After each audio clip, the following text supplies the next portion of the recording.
Guys, I'm trying to get some technical stuff going on, and then we'll get into it.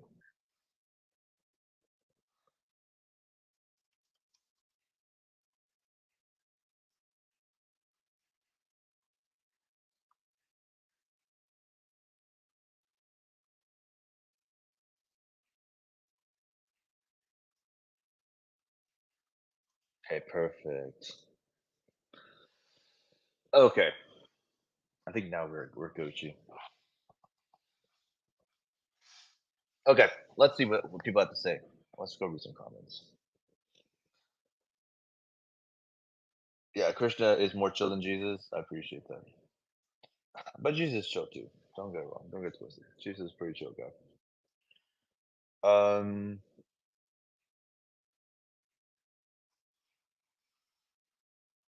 but yeah, we're gonna switch it up on the background.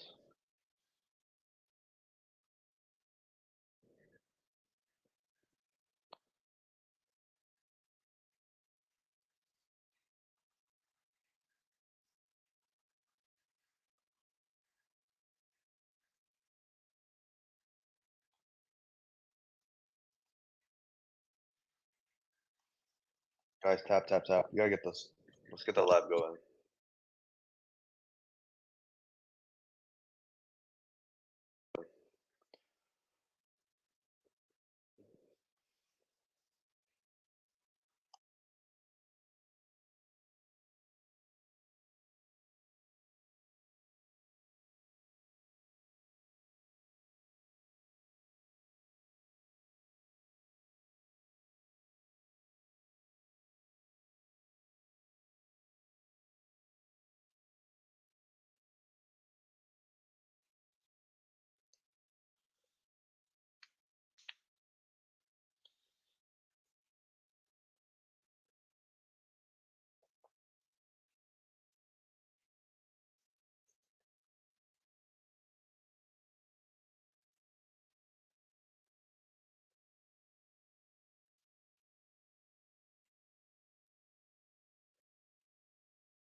Okay, I think we're good to go. Guys, welcome to what's the what we're talking. We're doing some prachar today. We're gonna do some prachar today. Starting a little bit early. No problem. For everyone who's coming in, I know a lot of people coming in. I was gonna say a couple things. First, everything that we do on this live. What's up, Ricky? What's up? Um, everything that we do on this live. Remember, it all goes. It all goes to Bhagawan. Everything that we do, everything that we talk about, it is all on the shoulders of those giants. So whenever we do these, we do a pranam. We do pranam of all the people that have come before us, the intellectuals, but also the warriors, right? The shaheeds, the martyrs, hutatamas, all the people who have built on the previous philosophy to where we are today. All of it goes to them. So you got to remember that, right? So every time we discuss prachar, we do so with as a privilege. It is a privilege that is handed down to us with the scores of people who have offered their existence, their lives to keeping it going. So um, let's do a quick. We'll do a quick invocation for all of those people who have done it. First, all knowledge comes through the grace of Sarada Amma, Saraswati Devi. So we'll do a quick mantra for her. We'll do a quick Om to get into it, and um, and then I'll see you on the other side. Remember, when we chant Om, it is a reminder that we are all one consciousness experiencing itself subjectively. Life is only a dream when we are the imagination of ourselves. So we'll be chanting Om. We'll do a mantra to Saraswati, and then we'll get into it. Om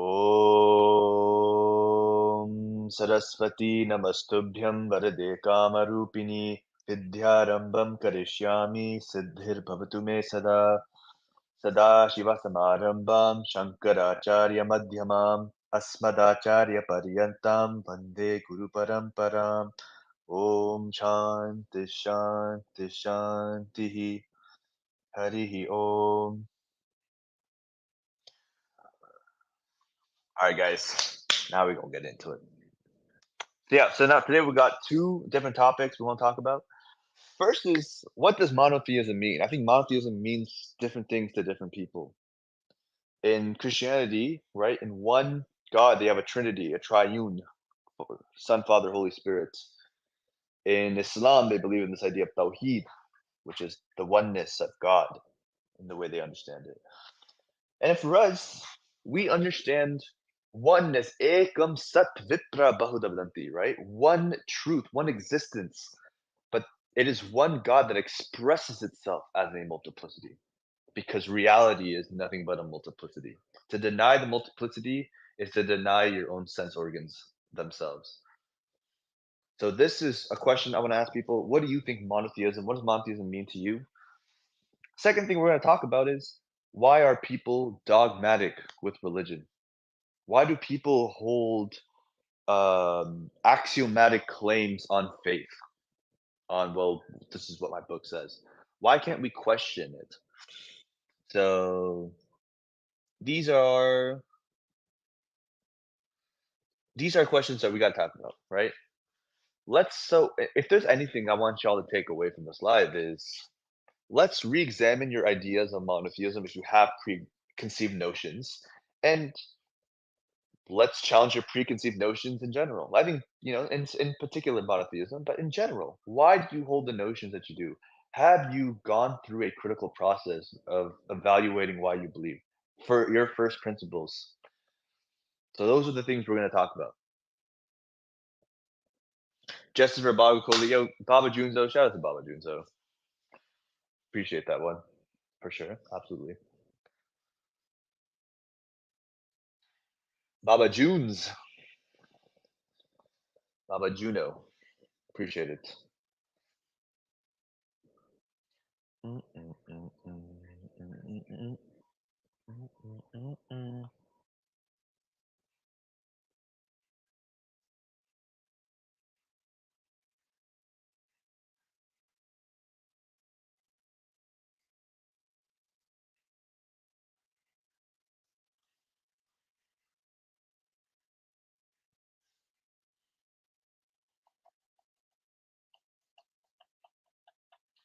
All right, guys. So those are the things we're challenging today.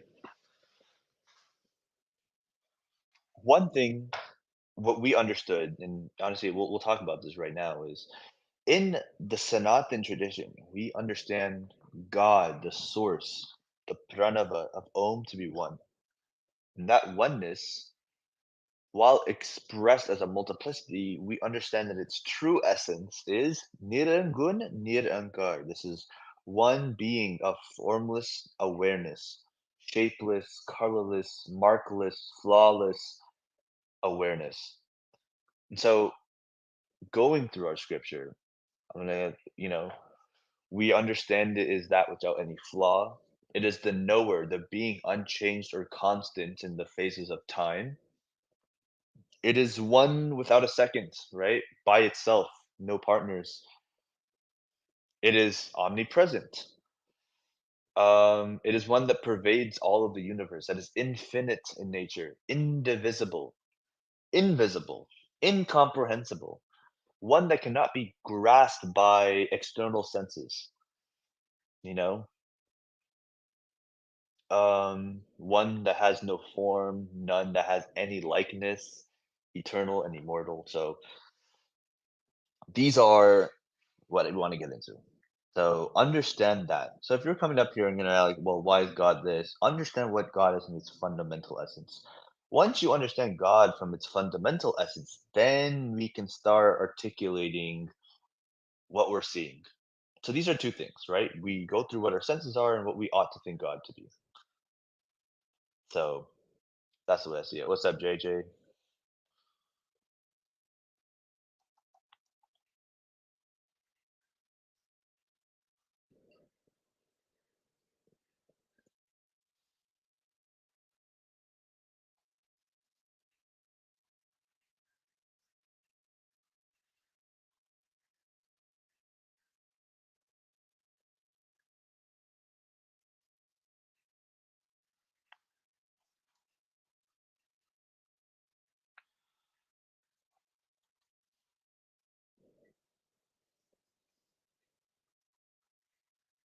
Mm, mm, mm, mm.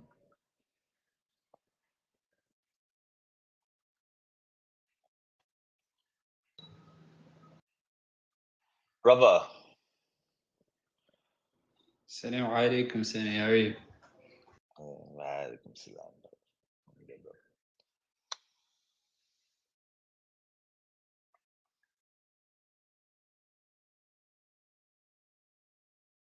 Yo, I disagree, man. Gul said Jesus is never coming back. He already came back. Mirza Ghulam Ahmad. He did.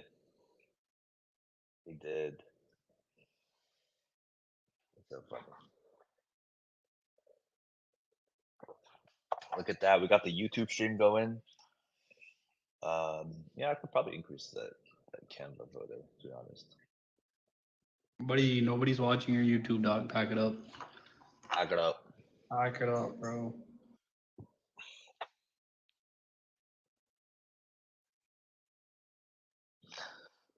Colossus, you seem confused. Just as it is a untied monotheism and delusion belief, a humbug or BS. Dog, I have no idea what you just said. I have no idea what you said.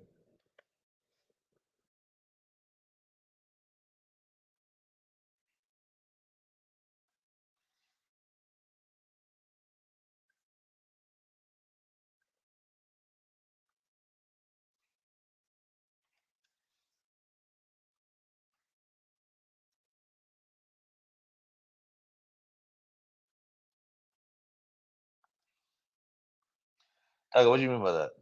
I have no idea what you just said.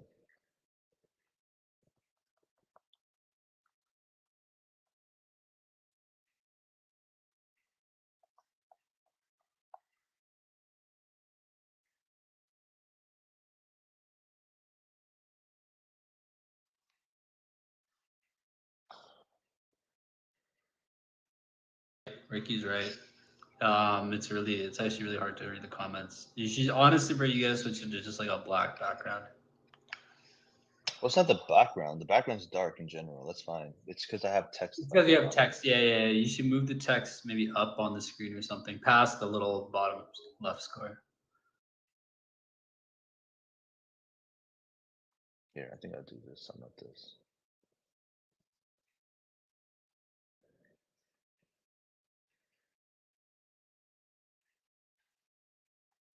You know what? I'm gonna do this. I'm gonna switch the ohm at the bottom, and then we'll shift everything down. So where is it? Where does it get? Well, actually, probably should keep this here. Let's do this.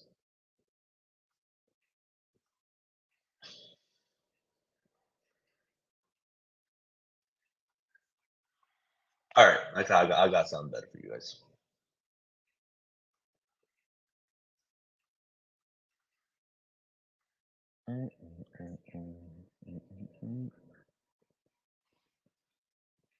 What is this? Yo, cool. That's a violation, bro. Don't. That's messed up.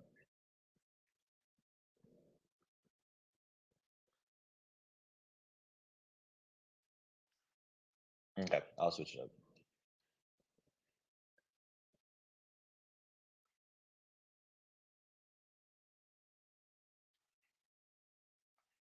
Yo, Ricky Torres is such a.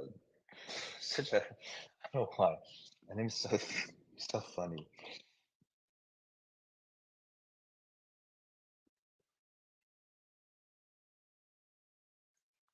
Ricky Torres.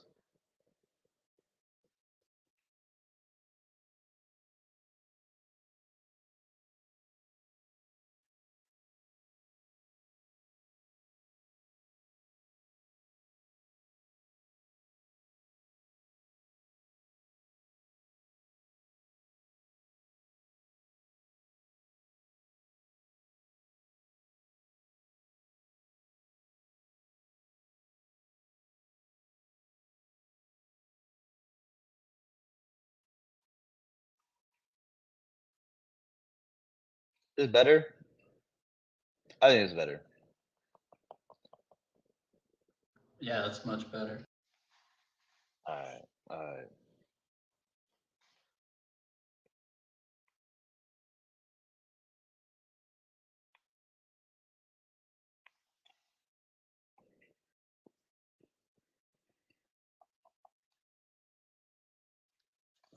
All right, guys, tap the screen. Let's get to 1,000. Everyone, tap the screen.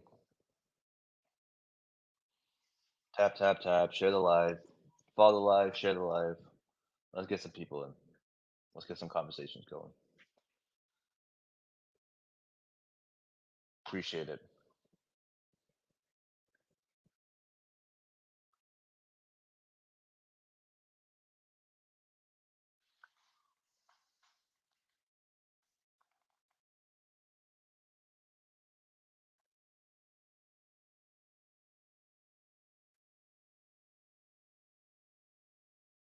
Yo, maybe we need something a little more provocative, Duke.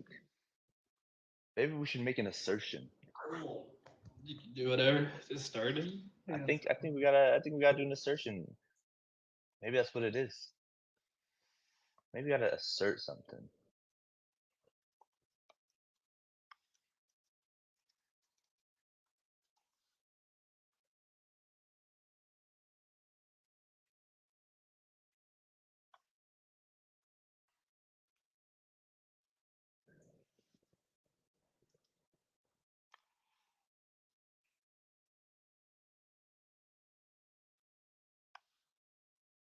Uncle Rick, Jay Shram. Yeah, I think we gotta make some claims. I think we gotta make some claims.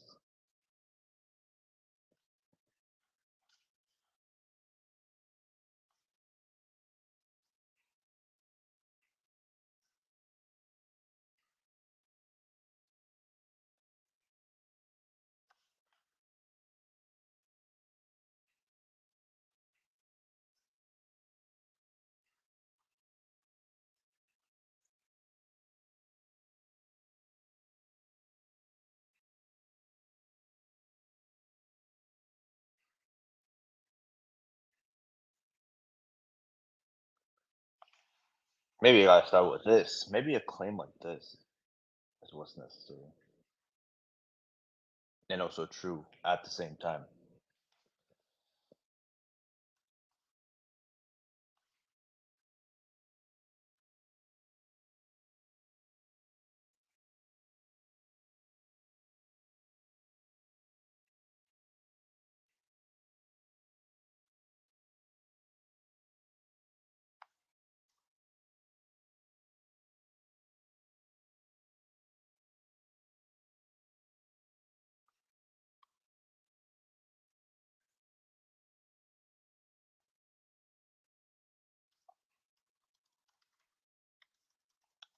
Yeah, everybody hates your background, but yeah, you should use the one that I sent you.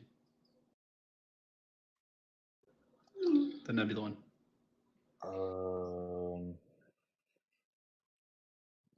Okay. Juicy, you want to make me a background? I'll take it. You want to help me out with that?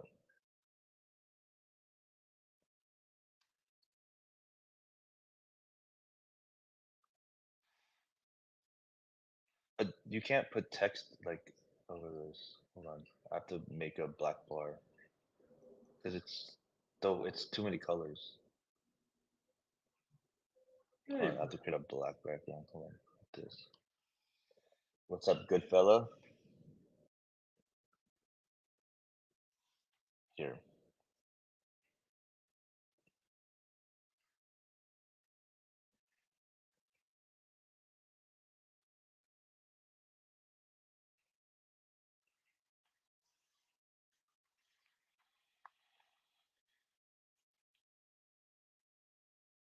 Yeah, yeah, we're early today.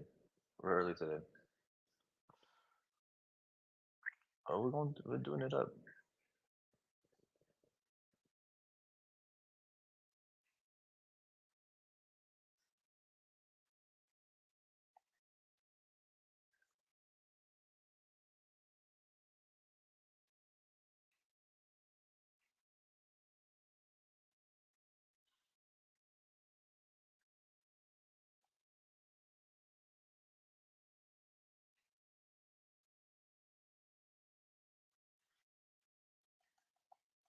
Okay, we're getting people in.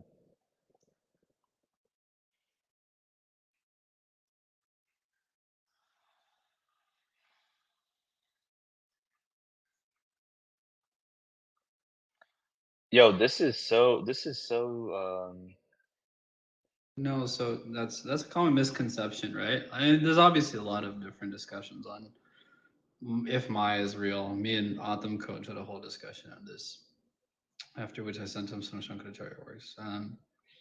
Maya in and of itself isn't real because it's abstract, right? It is only real because of avidya.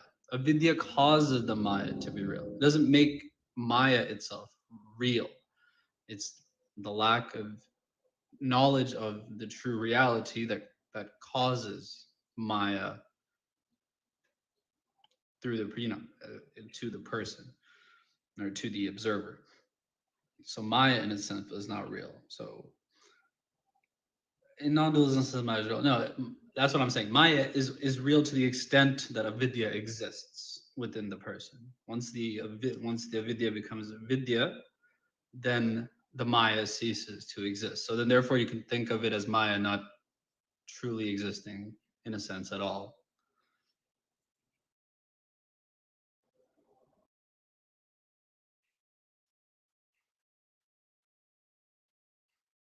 Yeah, Om's correct. I don't think Advaita says Maya is real. Because that sounds like.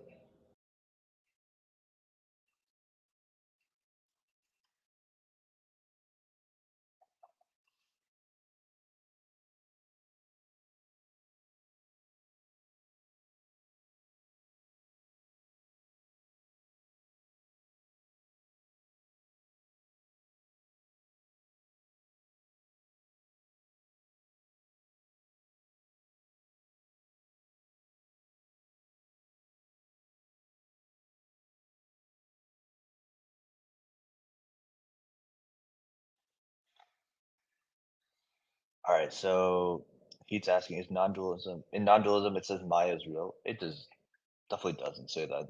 In non-dualism, Brahman alone is real. It should Advaita in should Advaita in should Advaita Maya would be real. Yes, Maya is a very real thing. I don't think they use the word Maya in that sense though. These are different sense.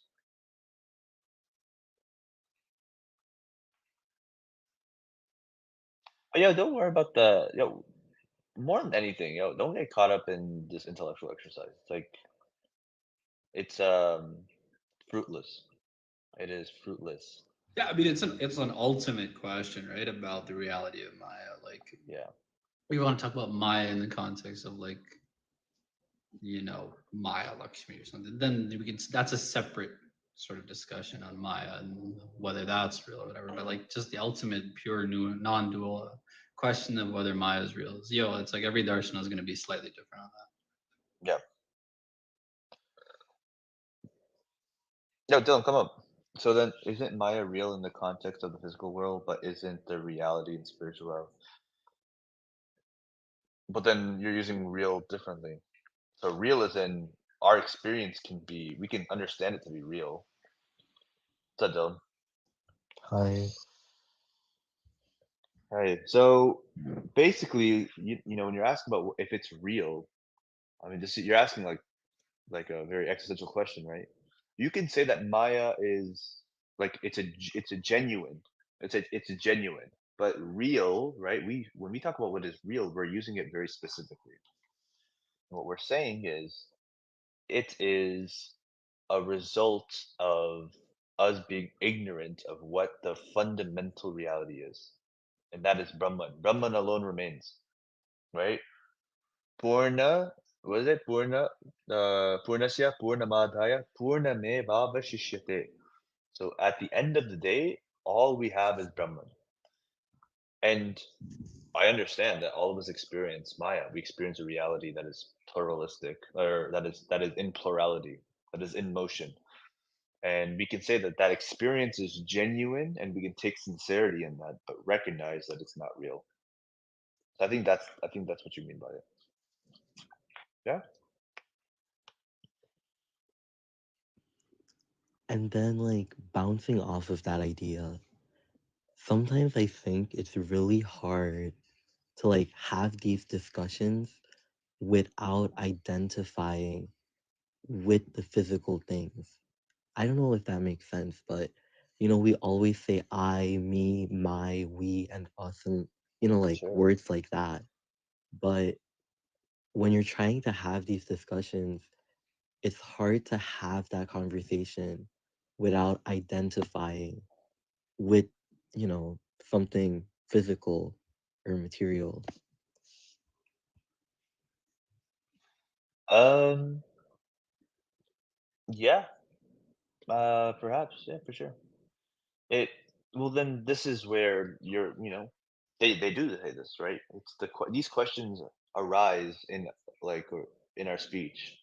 Yeah, Adi Shankar talks about this, right? And there's an active practice in non-dualist schools is to speak to about yourself in third person. We do this in our mantras, right?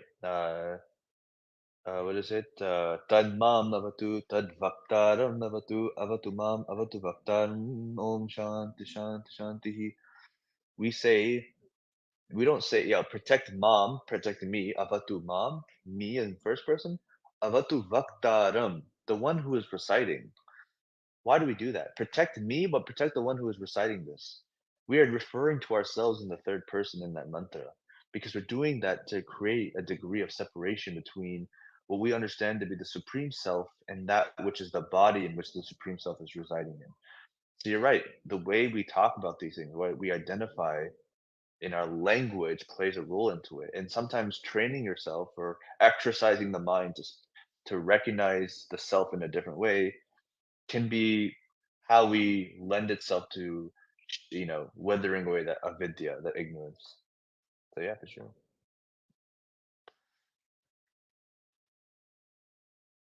So does that make sense?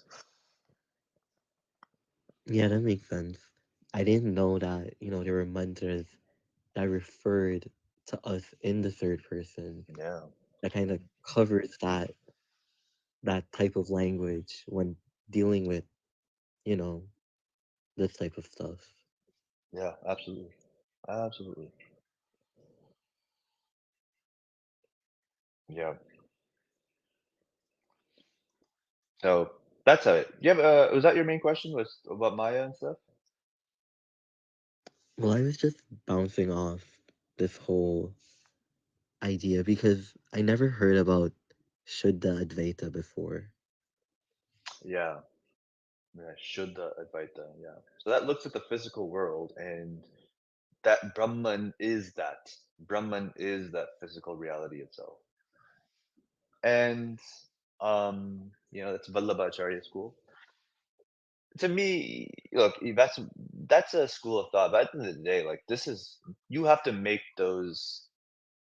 Um, you have to come up with to the conclusions yourself, right? With your sense experience, through your meditations and your contemplations, are these conclusions that you're comfortable or make sense to you, right? This at that when we get to that level of abstraction, right? No amount of reasoning is going to point to one or the other. At some point, you got to go and see that for yourself.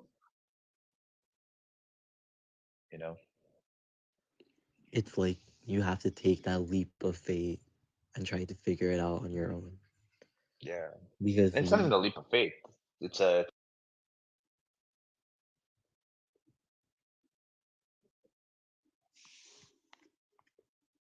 sorry, I call it out. But it's yeah, you can call it a leap of faith, but it's more of like you recognizing is your experience sincere? And if you have that, yeah, so you're having that shred that for sure. But for sure. Yeah, Uh, that's much better as a background. Yeah, I mean, if you really want to get into the reality of Maya, it's like I put in the comments, like you can look at it from this Sankhya philosophy as well, right? Where like you take it from like okay, the disturbance of the meeting of Prakriti and Purush, and then there's that meeting that causes like the material world and the gunas and all this stuff. Like, is that the parameter of Maya? To what extent does it exist? Like, it becomes very abstract, like Sammy said, But you can do it. You can 100% do it. so that's the other thing. If you want to think about Maya being real, don't worry about Maya. Maya just means the magic of illusion of reality.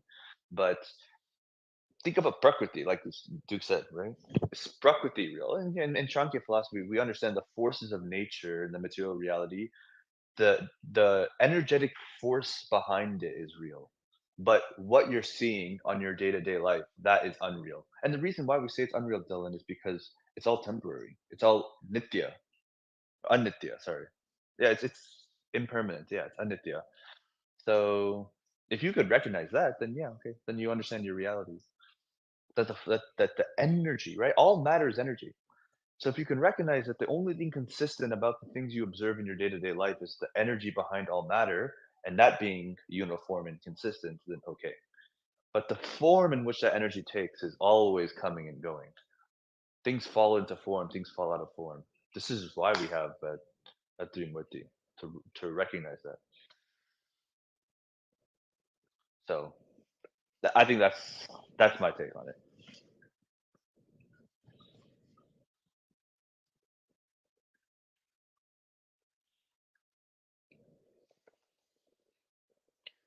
Yep, yep, yep.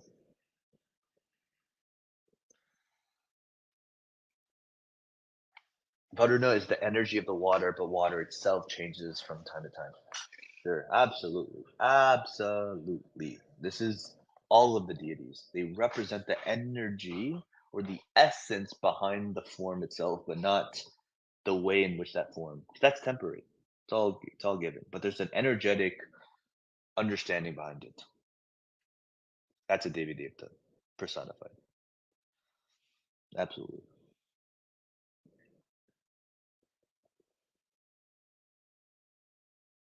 Mm-mm-mm-mm.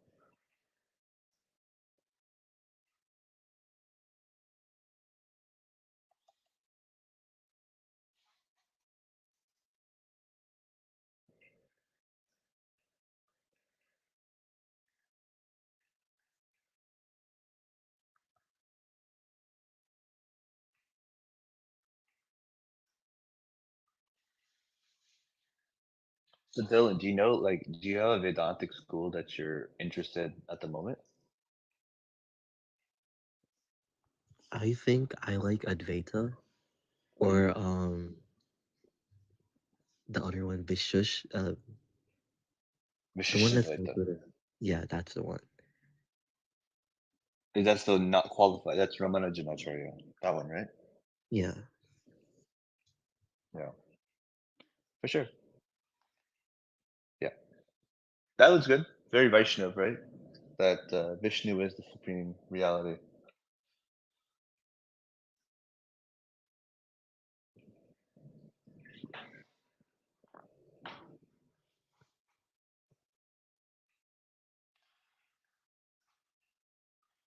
What's up, Abdul?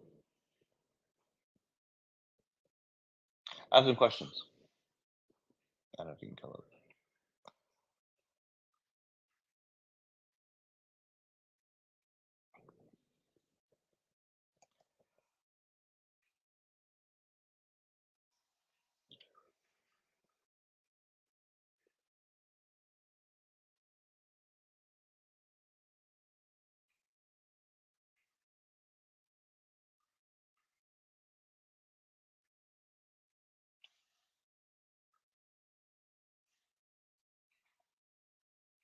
Yeah.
All right, guys. I'll be back. Dylan and Duke will hold it down. 1 second.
We are.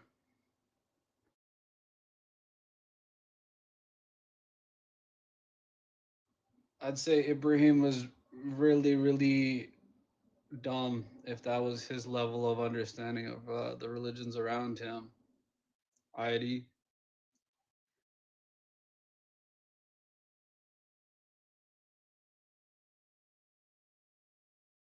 ID Suleiman.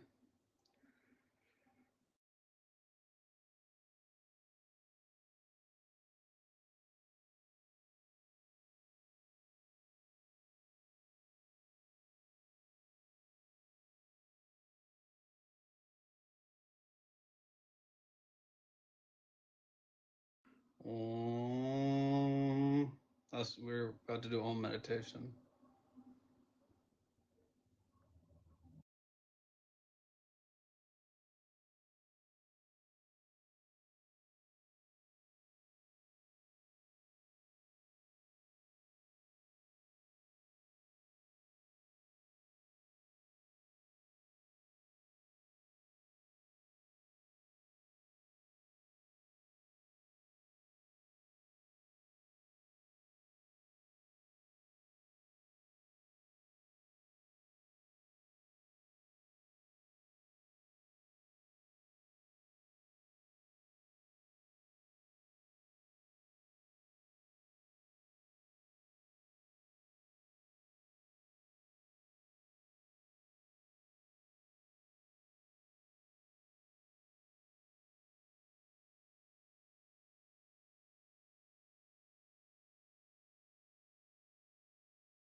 What's up, Dylan? Are you there? Where are you from, bro? New York. What about you? Hey, I'm on the West Coast.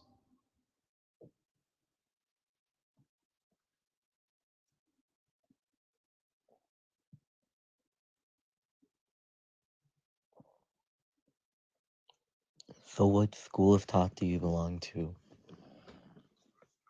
If you belong to like any. Yeah, I'd say my family tradition is pretty like Ramanuja heavy. And I don't know what that dives into for them. But it's always been pretty like Vaishnava Bhakti oriented as far as I can remember growing up.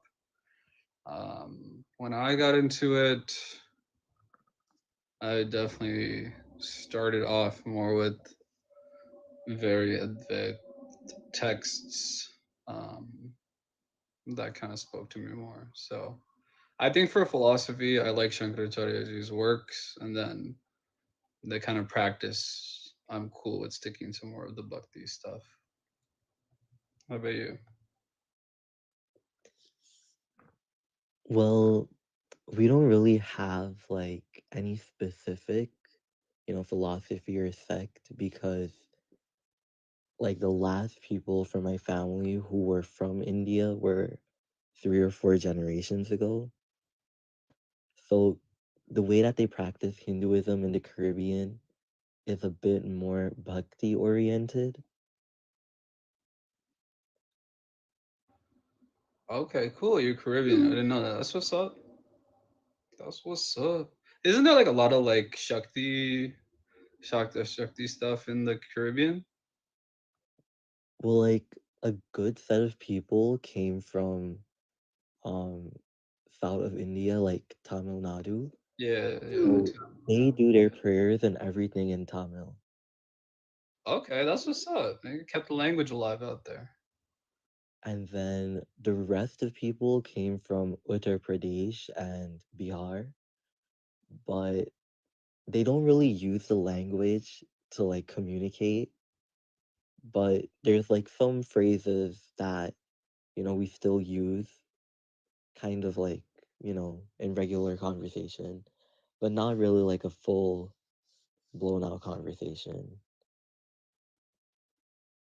Okay, cool. So you kind of like languages became more used for religious purposes. That's pretty cool.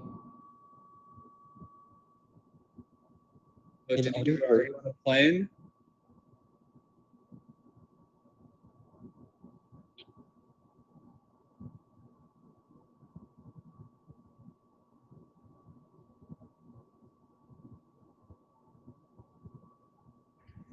Hello, how you doing? Not too bad. What's up, bro? So I was curious. How do you look at Hinduism? Like your concept of God? Look at it as one God, one Okay, do ultimate you form. do you believe like you're one being with God or separate? Well, there's different schools of thought. I mean, we believe a range of collections of What do ideas. you? Be-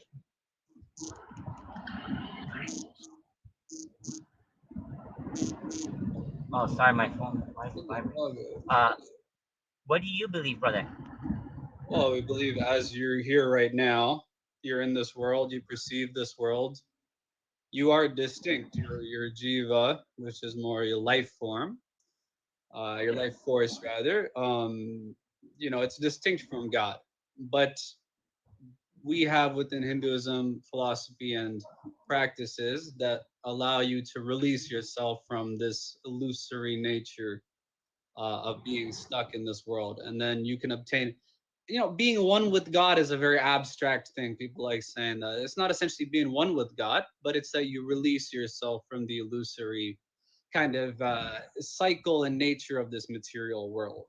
And so But but when it comes to the concept of the Creator, I do you told believe you, there I is already a told Creator? you, we have one singular source. We have a singular source. And that is this. How do you, It is as distinct, me and you are different people. Currently, in this moment, we perceive each other to be different people, right? I'm not you, right? yes. So, in this current moment, me and you are different. In the same way, me and God are different in this current moment. As we perceive, we're in this world right now. Yes, we're different people. We're different, yes, but I'm saying, do you feel that you're part of God or you're completely separate and He made you separate? For example, a person makes a computer. The computer is not part of him and he doesn't need it. Yeah, he doesn't need it, but you could say that it's his mind that allows for that computer to exist originally, right? Like you can say the essence within his mind exists within that computer as well, because it's his mind that allows that computer to even have some sort of programmed ability as well. So that essence, that spark that allows him to create the computer exists within the computer as well. Otherwise, the computer wouldn't have been made as in the first place. So that's how we perceive it. So if the uh, but who designed who? The computer was designed or Brother, the person? these are very basic comprehensional things. I'm telling you, the ultimate source designs this, right? But Uh-huh. the way the Hindu perceives it is that it is separate, but it's also that divine, that spark that caused that first existence. That spark exists here too, right? Because otherwise, that it wouldn't exist in the first place. So What is spark? What do you mean by spark? Duke, if I may, maybe because you, how you doing, by the way? I'm sorry to cut you in. yeah, enough with those, bro. Okay, Geneva, go ahead. Yeah, so my Quran, basically imagine, you see, Hinduism is vast, right? We have no sort of communist appeal for the higher being. You can reach the higher being how you like. If you're in a desert, you can pray to sand because your emotions are clear. It will go to God, and it's the same God. If you're in ocean, Can you repeat no, it no, no, because no. Let me finish. Let me finish. Let me I said, finish. can you Okay. repeat it? Can you repeat? I didn't hear you. Sorry. Okay. so so Hinduism Hinduism is a practice of devotion. It's not a religion. Okay. Okay. So how you would say that is that imagine an ocean, Okay.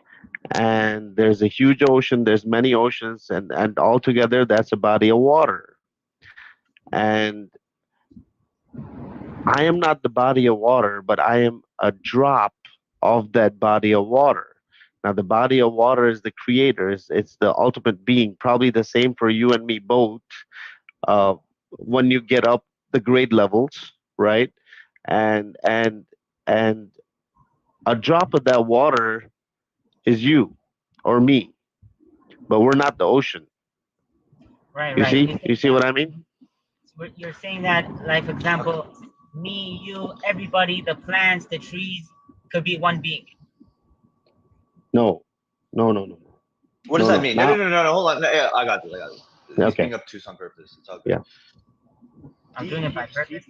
He Yeah, just you said are. that the drop of Maybe. water, and he's basically that drop of water of the ocean, but he's not the ocean, right? So we all fit like a puzzle when it comes to. Do you understand the difference between essence and form? Can you conceive Essence of the and what? differences? And form and essence. Can we understand these things to be? Can you understand these concepts? We are of different form, right? I'm a person, you're a person, Duke's a person, Geneva's a person, so on and so forth. We are people that we perceive to be independent from us, but there's an underlying essence of our existence, right? How do we understand what that essence is? Can you define essence?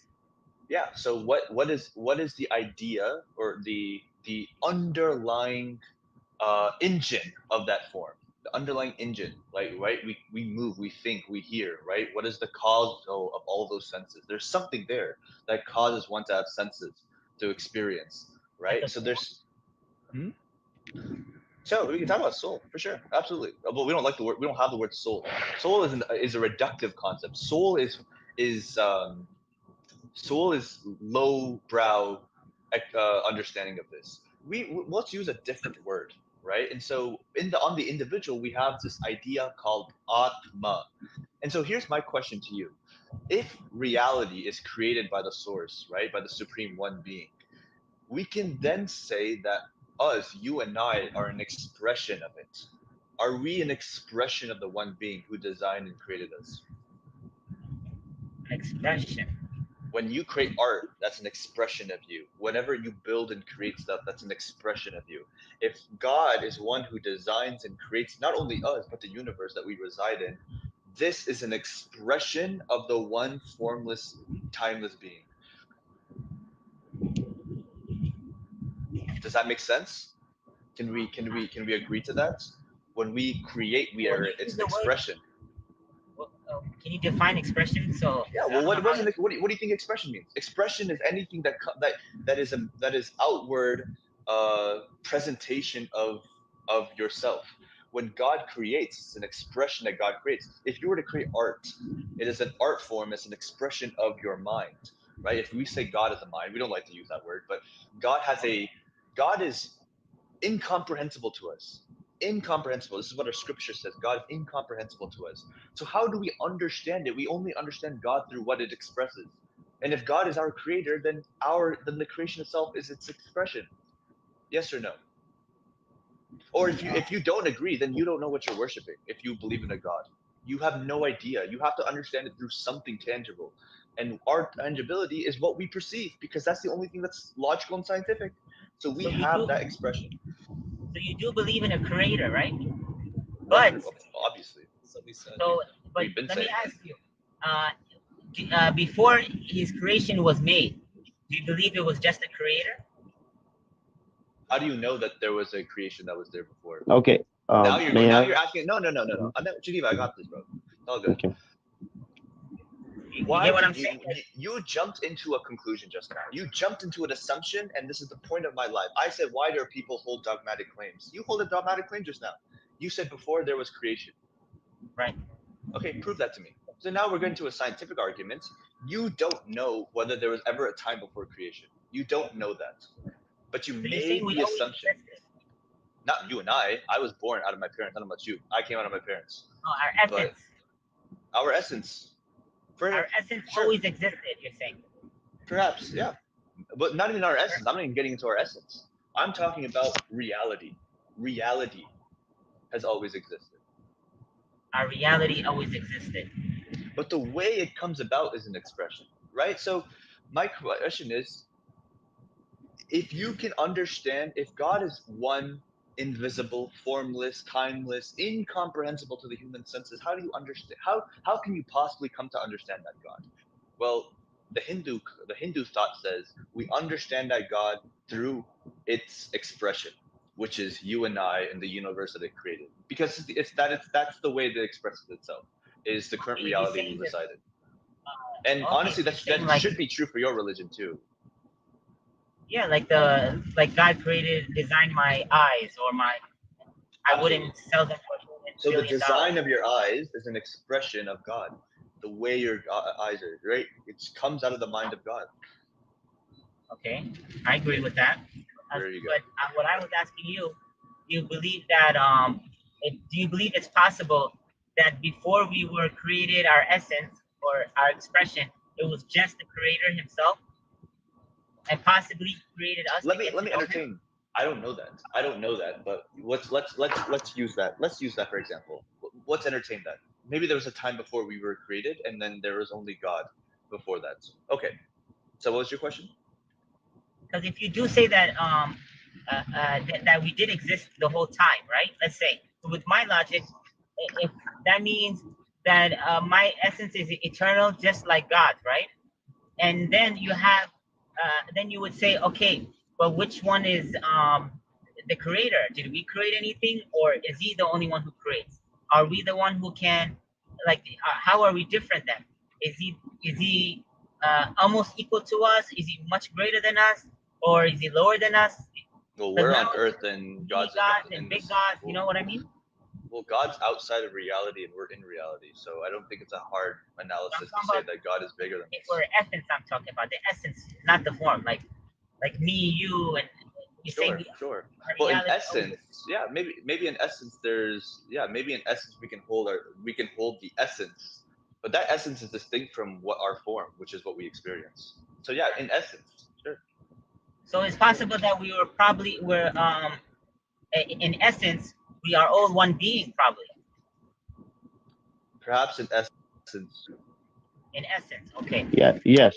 I thought about it. I was like, if that's possible, if you look around you, the chaos you see in Earth, and the only living and the only humans I see is in Earth, from what I see so far, and within this whole universe, is God this one being, this chaos? If you look at everything in the Earth, right, is decaying, is dying, is bound to time. It's bound to time. Everything actually in the universe is bound to time. Is it possible that the creator is also bound to time? But then again, the creator is the one who is out. He is time. I mean, this is, and you're also, I mean, you make a fundamental error of speaking about time in a very linear sense. Like, time is relative. Like, we know this at this point. The time itself is a relative concept, right? So speaking about God and His relation to time is only fundamentally possible if it's spoken about within a relativity fundamental. Otherwise, then it becomes a moot point. Right. So you. Right. For example, there's a lot of people that say if you travel enough, you'll get younger. Right. As a human, you can trick time, but as a creator, you're probably not bound to that. So that's why we don't know, is what Duke was saying. I mean, if there's something this powerful to create everything, designed everything, He's not. I'm saying He's not bound to time. Yet we are, for what we see. Like, with the knowledge that we have so far, we know that, like, for example, when you're a baby, you're helpless. You need your mother, and then you grow and you become this grown up, and you think you're on top of the world. And then you become an old man. You become helpless like the baby, but you're aware, right? Like, these are the signs. Or you look at the moon, it's explained in the Bhagavad Gita very clearly, what you just mentioned, and it's also like they were saying, our form is probably affected by time, but not the formless you. For example, you're Muslim, right, bro? Yeah, I'm Muslim, and Muslim. Yes. So when you do namaz, you touch your knees, you stay quiet. Everybody stays quiet. You touch your knees, right, and then you stay quiet. What are you thinking about that point? Just God. When you're quiet. Just so God. what part of God? Are you thinking about Prophet Muhammad, his father, or I mean, excuse me, not father, the Prophet Muhammad, or God, or what? What someone, a higher being? So that's what I'm saying. Higher being, and how do you imagine him? How do I imagine him? Yeah. I cannot imagine him because I believe that that's exactly what Dylan and Sammy are saying is that regardless how many punches you throw and how much you cry or how many hugs you give, you cannot imagine it. So the problem in this Yeah, but there's a world, big difference. what you're Go saying, ahead. no, wait. Problem in this Go ahead. world, Finish the your thought. destruction, the destruction that's happening in this world is because people think they have imagined God. But who But allows it? Hinduism, everybody, oh, I know God. Yeah, I'm close to God. This is what God is telling But me. would you This is agree what that? God is telling me to do. Yeah. No, there's Would you that is the agree? problem. No, wait, 1 second. That is the problem in the world. But if you follow the teachings, true teachings of Sanatan Dharma, which is Hinduism, the old school Hinduism, right Yes, before the colonial name, it tells you you don't know God. We don't know God. Okay, I we agree can with that. But only we now can I forgot what only I was gonna say. listen. Yeah, 1 second.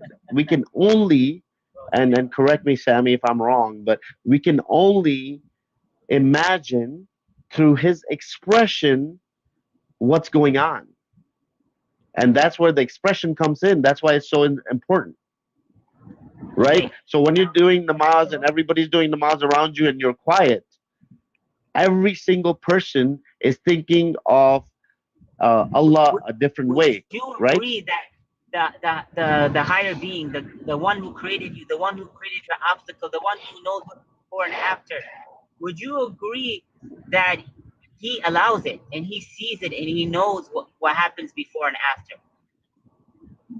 Well, I think it's a long story. It's not a single page chapter, and that's No, what it's people have. very simple. It's very No, no, no, simple. no, If no, he's the no, no, higher no, God, no, if he's a no, higher no. being, Hold on. Of Yeah. course he does. I mean, Mhm. there's nothing that has happened or has never happened. He like the way that the creator, imagines time or is time is much different. So everything has already happened. Like, and this is what I'm talking about when we talk about time. Like, you're using it in a very linear sense, whereas wait, the did you get Hindu. my question? Yeah, I heard your question. There's no, of course he knows, but he only knows because like, to him time is a concept that's like doesn't exist. Everything's already happened. Everything like can happen. It's like it's infinite. Like, and this is the problem when you speak on a linear timeline of He's time. unlimited. But isn't he unlimited? Yeah, of course. Okay, so can you agree that it's possible that he knows what comes before and after us and what we're gonna do? Sure, Sees it already? sure. Okay, if you agree that he knows the situation, then perhaps life and death was created to test us. Yeah, that assumes his purpose. You have to now assume that you know God's purpose, that he did this. He created you to test you. And where do you get that? You have to go to the Quran to get that. So then it becomes I'll tell you how you get that. I'll tell you how. Hold on. You just made a huge assertion. You're assuming that if he knows everything, then he would have created life and death to test you. How do you know that? Because the Quran says that. And then outside of that, you don't know anything. You have to assume God's purpose. Your assumption goes back to the Quran, then it therefore circles and circles and circles. So you wrap yourself into like a hamster wheel, bro. Yeah, you're gonna be quiet. There's nothing else you could say because you just made a huge assumption about God's design and purpose. That design and purpose. I'll tell you before I lose the train of thought. Your understanding of it only comes from the Quran. You're assuming that He creates you as a test, life and death as a test. Why do you make that assumption? Because the Quran says that. It has nothing to do with His infinite quality. At that point, that infinite quality is only being used to justify a test which is stated in the Quran as the purpose of creation. How do you know that? Because the book says that. Single chapter out of the book, not the whole Okay, book. can I respond to you? Go ahead. Everything that is designed, right? If you design something, don't you give it guidance, a manual, how to use it? It's not necessary. Why would you give a manual? Why can't I just give a machine to What? someone and they'll figure it out? What if there's What's the purpose? where? Yeah. What if there's an infinite number of manuals, and it depends on you and which way direction you go. That manual works because there's a manual for the car, there's a manual for the HVAC, there's a manual for the. So what if there's an infinite number of manuals? How do you know that? How? Why does it have to be? Why does it have to be communist? And this is what it is. Yeah. Have you ever heard of the? Have you ever heard of the? Hold on, my Quran radio. My Quran radio. Have you ever heard of this phenomenon that you have a vehicle? Okay, I'm driving my Honda. Now, the way that I drive it, because I know it so well, Right. nothing is to the way I perceive it, nothing is wrong with the vehicle. It drives fine. I'm driving cross country. I lend it to my friend, and this is a phenomenon that's actually been, it's actually been data reviewed. They've done this experiment where if I give the same car to my friend, he notices a million problems with that issue. So then, therefore, a manual is useless. When I use the car, I don't need the certain manual. He picks it up. There's a Exactly. problem. He needs a manual. It's like, okay, well, his manual is different then, therefore. The manual given to me might not even be useful. It might be a different manual. Can I counter that with my analogy? Charioteer that makes the vehicle move. Okay, fine. But and can you look at it with my analogy now? If you have, let's say you're a father with a child, right? And you say, oh, we're in essence, we're in one, and I don't need to guide it. Compared to you, you created him, or you say, or he's in essence from you, and you guide him, right? You guide him. No, that's a bad analogy, because the father is telling the kid to go in one direction. That's what you are. If you think that like that, the father is, yeah, father's manual is broken because okay, that's my son, he's my essence, he doesn't need guidance. So if you're making assumptions, like this essence thing has nothing to do with guiding. Like, okay, there's plenty animals in the animal kingdom where the father raises the kid for 3 days until the baby animal can walk. The baby animal turns out fine. He's not giving it any type of manual. Your assumption of that is also based on a human-centric sort of viewpoint of the world, that we see humans guide their kids a little bit more, therefore I can use that as some sort of it's totally different. But totally even different. even the animal, for example, the mother hen, she guides her baby chick, she protects that doesn't it. exist. That's not true. Not everywhere in the animal kingdom. Some mothers do not guide their kids. So then what would you say to that? Then your analogy falls flat. Yep. And some humans don't guide their kids either, and they turn out fine. Exactly. I was going to say that. And some what? Say that Some last.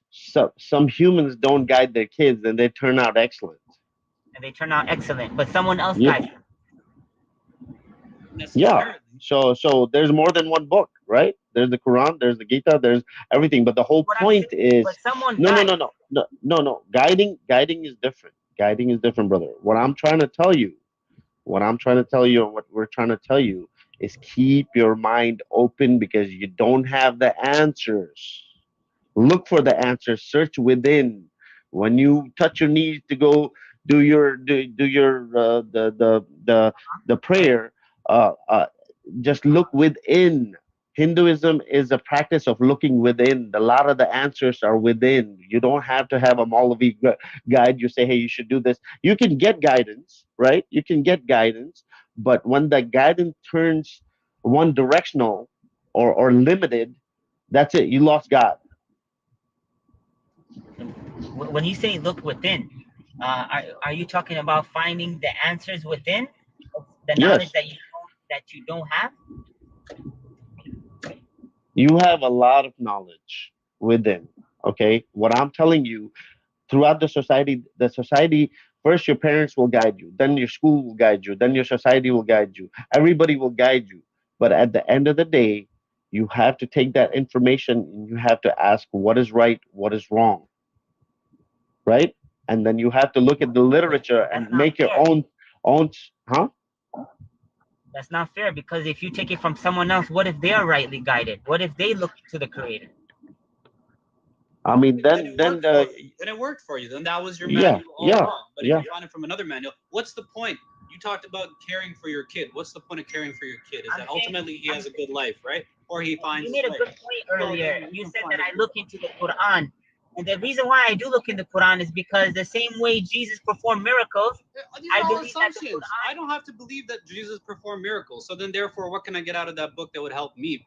Can I perform miracles if I follow this book? No, right? So then, therefore, maybe my purpose is I want to perform miracles. I can't do that. What if you find a miracle today and it's the Quran? Would you accept it? I've read that book.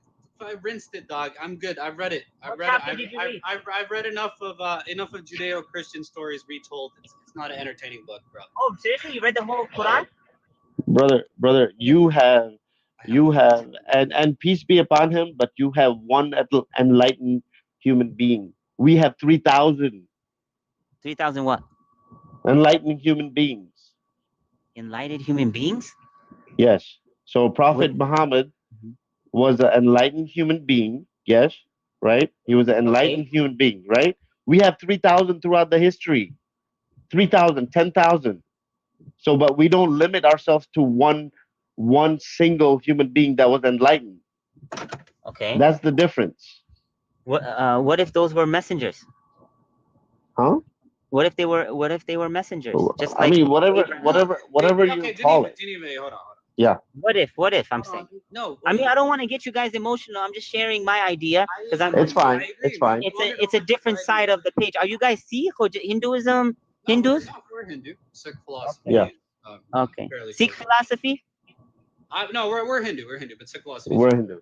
Yeah. close to our hearts as well. But Sikh is really close to Islam, no? no, it's not. It's not even close. It's not even close. But You that's guys believe in what's his name? I forgot his name. Guru Nanak Dev Ji. Guru Guru- Nanak Dev Ji was born into a Hindu household. Is that true? If there was no Islam, they wouldn't have been Sikhism. Well, I would still argue that. I mean, if you want to get Sikh history, which I don't want to too much, but I would argue that the Okay. fundamentals of Sikhi, Guru Nanak Dev Ji would still have existed because he's a very very standard sort of guru that comes within like an Indian framework. Comes and says, "Hey, let's refocus, Yes. let's reshift our energy. Let's, we're getting too caught up in the world. We gotta, Right. So it's a very common occurrence for gurus to come along in India. I think Sikhi would definitely exist if it weren't for Islam. It might be slightly altered because the advent of Islam brings about the militarization of Sikhi having to kick Islam kind of, out and push it out a little bit towards that side. So it may have been a different version of the religion, but the religion would have existed. The philosophy, underlying philosophy, is very dharmic. But yeah, but that's neither here nor there. It's. I don't want to get too much into Sikhi, but I here's the deal. We're kind of speaking about the same thing. You're saying you look to the Quran and that gives you guidance. Then we're talking about user manuals. Well, if different user manuals achieve the same purpose just for different beings, if you get a good. What do you mean user manuals? If your book is a manual, let's just say the Quran is a manual for you, right? What's the manual for you? The manual for me can be a Gita. What's the ultimate purpose of it? Is that what you do? What's Gita? The Gita is our holy book. It's the equivalent of the Quran or the Bible, right? Okay. So we read this book. Both of us end up at 65 years old. We've both given to the poor. We both fasted. We both prayed. So then ultimately, you can say to an extent that the purpose has been solved for both of us just using different books. So then what's the difference? Then ultimately, you're only worried about the metaphysical conception of God, which is well outside of your ability and my ability, right? The thing with me is I wouldn't believe in my own book if it was if even had like one paragraph from a man. Yeah, well, I believe that is it has completely. It has plenty verses from men, actually. It has plenty verses from I men. mean, you can laugh about it, but logically, But it with does. my just It does. It has plenty listen. verses. You could text me on the side, bring me anything. Okay, Surah Maryam. I mean, So the whole story. You want to get into over it? 200 million. Oh my One goodness, second, don't over make the 200 JavaScript. million. Wait, 1 second. Over 200 million people memorized it. It's preserved all the way from the time when Prophet Muhammad revealed it. Our Vedas. We don't even need the book. Yo, buddy, we don't need the book. We either. don't even need the book. We never even used to have a book for the Vedas. Which Yeah, are we never over wrote for 5,000 years. Yeah. 5,000 years old. If you go into India today, they memorize it. They Uh-huh. all sit in a line and they memorize it through their mind and the way they say it. The frequency is preserved too. So we don't even have we have tajweed the way that you guys have tajweed. The whole book. We have that. Yeah, the whole book, and it's 4 books. 4 books memorized start to finish. So in totality, it's 40 times longer than the Quran. Just make that clear. 40 times, all memorized. 40 times longer. We didn't even write it down until like colonization happened. We're Yeah, like, we didn't really need to. Exactly. No, So what is this book called? I'm gonna double check. The Vedas. Go look it up, bro. You can I go spell find them that. being recited. Vedas. It means knowledge. It was divinely revealed to us. You send me that. I Someone want to type see Vedas that. in the chat, please. Someone type it. I'm not gonna type it. Some will type it for you. No, Yeah, you just Background, add me. by the Just way. add me. I know. Okay, there you go. Background, can you share the live? Share the live with some other people. We want to talk to Muslims. that cool? You do that for us? You want to talk with Muslims? Mm-hmm. Can you share the Uh, live with your buddies? You oh, guys with are my very buddies. enthusiastic. You guys are very I don't enthusiastic have. about talking about your religion. We appreciate that because Yeah, Jacob. not a lot of other religious people are very interested, but Muslims are very interested. Talking about religion. But you said something really interesting, Micro on radio. If Well, there's one verse that comes from a man, then I wouldn't accept the book. Is yes, that a we belief you believe hold? that. I believe that the Creator preserved the Quran So, for us so can I and ask you a question? a guidance. A question based on that. So if the book if the book is not straight from the source, then by your own admission, the book loses all value then, right? So you We only find value in the book because you believe it to be straight from a divine source. If you take away the source, then the book therefore holds zero value. That is a very, very, very slippery slope on top of a hill to be on. Well, I believe it's from the Creator, and He sent messengers before these nations when it was really How corrupt. do you know that? How do you know that? Know that through belief of the book that you read, that you in a circular reasoning, you have to It's go back. all circular reasoning. This, if Look, you want to know look a at principal today. difference, Mike, if you Look want what's to know going on today. what do you mean what's going on today? What's What going do on? you I'm just saying said their previous there's prophets from corruption. every nation. Quran, listen. You just said that there's previous prophets from other nations. You said we asked you how do you know that, and then your answer was look at the world today. How does that make any Oh, sense? previous prophets from other nations. Okay. How do you know? For How do you example, know I'll any give you of this? example. I'll give you example. The Pharaoh, for example, the story of Moses. Today we have him in a museum, mummified, right? Yes, But he was Jamal preserved. Pharaoh. That story. Do you know where that story comes from? A University of Saudi Arabia published a research paper saying that we believe it's Ramses II. Now you're right. It could be him. It could not be him. The fact that it appears in the Quran But and it then you could be. guys later on find a preserved mummy and you're like, well, this is definitely Ramses, definitely the one in that book. It's all ex post facto reasoning. You know what would have been really impressive? If God said, on this day, you're going to find this body here, it's going to end up in this museum, and you're going to say that this is Ramses. Indeed, this is Ramses. All it says in the Quran is that today we will preserve your body, which is a very common practice anyways. They mummified all pharaohs. All the pharaohs are preserved. Yeah. That was a practice of Egyptians. They filled Right. it with salt. Doesn't the Quran mention about where the land was where he got drowned? Does the Quran mention it? Isn't the Old Testament mentions it? I believe it's in the Quran too, but I gotta double check. Okay. You probably should What- double check because, as far as I know, the story just goes that Pharaoh follows Moses into the sea. I mean, it's not very specific. I mean, it's It specific. had with something to do with the lowest land on earth. the lowest You gotta land. write There is a verse about the lowest land, but I don't think that's in relation to the Pharaoh. Actually, you're right, but you're also Yeah, I gotta double check. That's on a different topic. God damn. Oh yeah? Yeah, that's on a different topic, but you're right. There is something about the lowest land. But that's a good one. That's a decent verse, no doubt. But you're looking into it, looking to find validation, accreditation that it comes from a divine source. And that's a slippery slope to be on because if anything goes hayward, then you, by your own admission, say that the book loses all value. That's what you that's your assertion. I'll let Sammy talk. Yeah. I think if you want to know the principal difference between what Hinduism argues and what Islam argues is that we have a text and we do understand it to be revelation, but we don't use circular logic to arrive at any of the conclusion. In fact, every claim of our text largely can be reasoned, if not proved ex without the Vedas. And I think that's what makes it a very supreme text. Even when it makes supernatural claims or quote unquote supernatural claims, it goes through a proof process with you. It tells you how to reason it for yourself. It gives you premises and then it gives you a conclusion to it. So what we say is the Vedas, and then this is why Geneva said what he said. Like, look within, is because not in a literal sense, like opening yourself up literally, but what he is saying is our religion teaches you how to think, but I believe the Quran tells you what to think.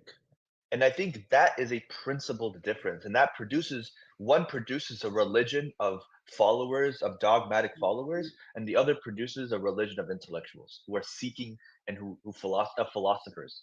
We are a religion of philosophers, of spiritual dialecticians, rather than religious fanatic ideologists. And I think that is a principal Well, difference. if I didn't have the Quran, I would have ate pork. I would have did Okay, things that, you know what I'm saying? I sacrificed a lot of things that I didn't understand what it was about, but it gave what me was that? wisdom before I did those things. Okay, Just like your but Gita teaches you. that's fine. What's the point of telling me that? Okay. Many texts tell you many different things, but that doesn't address what I just said. Without you cannot you have to if you have to look, you can argue pork or whatever, but for us, again, what to think versus how to think. I'm glad that you don't eat pork. I mean, that's fine if you don't want to do that. But what I would like to use for you to use your own reasoning on why you shouldn't eat pork, or and then use that principle and extend it in a logical conclusion. Don't just stop randomly. Yeah. No, I'm really glad you brought up Yeah, food. but Actually, I'm glad you brought up but food. What is the verse in the Quran that says that you shouldn't eat pork? And forbidden to you is the flesh of the swine. There's no reasoning behind it. Now I'll be quick. In the Gita, we have some dietary prescriptions as well. But what each okay. dietary prescription is the type of food and the type of effect that it'll have on your body. So it categorizes it into three categories of types of foods and the different effects it'll have on your body. Now it says to you, now that I've given you the knowledge of what these foods will do to your body, you need to realize that having too much of one will have a certain effect. Having too much of one will have a certain effect. And so, therefore, it teaches you how to go about prescribing a dietary method that will work for you, and then what's going to help your mind actually be able to, and your mind and your body function for the goal that you're looking to achieve. So, therefore, The it Quran says to eat pure food and don't eat something unclean. That's all it. that's I don't all know it if it says. goes But into more detail. it doesn't go very deep into it. Whereas in Hinduism, it's giving you a framework of how diets work in general. It's like the food pyramid. It's like the OG school food pyramid. Hmm. We have the full dietary framework for us. You're given one verse, don't eat unclean, and I think that's different, right? We have a guidance, a book of clear guidance for humanity. That's how we Mhm. understand Gita, You're a saying book of clear guidance for humanity. Guidance is the right word. That's the operative Its word. guidance is without any strings attached. God says, "This is it. This is the guidance. What you do, you will sow. What you put Yeah. out into the world, therefore, you will sow it later on. But hey, Yep. I've given you the guidance now." Yep. Exactly. That's why for us, it's not a mandate that you pray. If you pray, if you don't, and you live a life of quote unquote sin and self indulgence, God tells you this will naturally happen to you, right? This is how the universe works. But you decide yeah. for yourself. We have one hadith that says that the reason for the pork prohibition and the wine as well. So Mhm. Allah didn't make anything lawful and unlawful, but He has considered the interests of people. Allah is the creator of human being, and He knows well what things make the body and spirit strong, and He made them lawful. And also He knows what things are harmful for body and spirit, so He made it unlawful. For example, He prohibited the pork meat because it causes to become a person nerveless and without prejudice. Wait, repeat that last bit. It makes you nervous. No, nerveless. Nerveless. What does that mean? Oh, yo, I you don't know. lose your nerves if you eat pig? Like, That's wild. I yeah. don't know. What does that mean? Like, I'm genuinely curious. What does that mean? Nerveless. What's the hadith on that? You want to give me the reference for that? I'm curious. I'll look it up. That's actually, I mean, I read a lot of hadiths. I never read that one, but you send me that one. Where is it from? Yeah, I don't know if this is Sahih, if it's weak. That I do not know. Yeah. But I do know the Quran mentions that it's unclean or swine. Tafsir al-Gami, Volume 2, page 156. I don't Sorry, even know his whose book. tafsir is it? Whose tafsir is it? Imam Sadiq. Imam Sadiq. Imam Sadiq. Okay.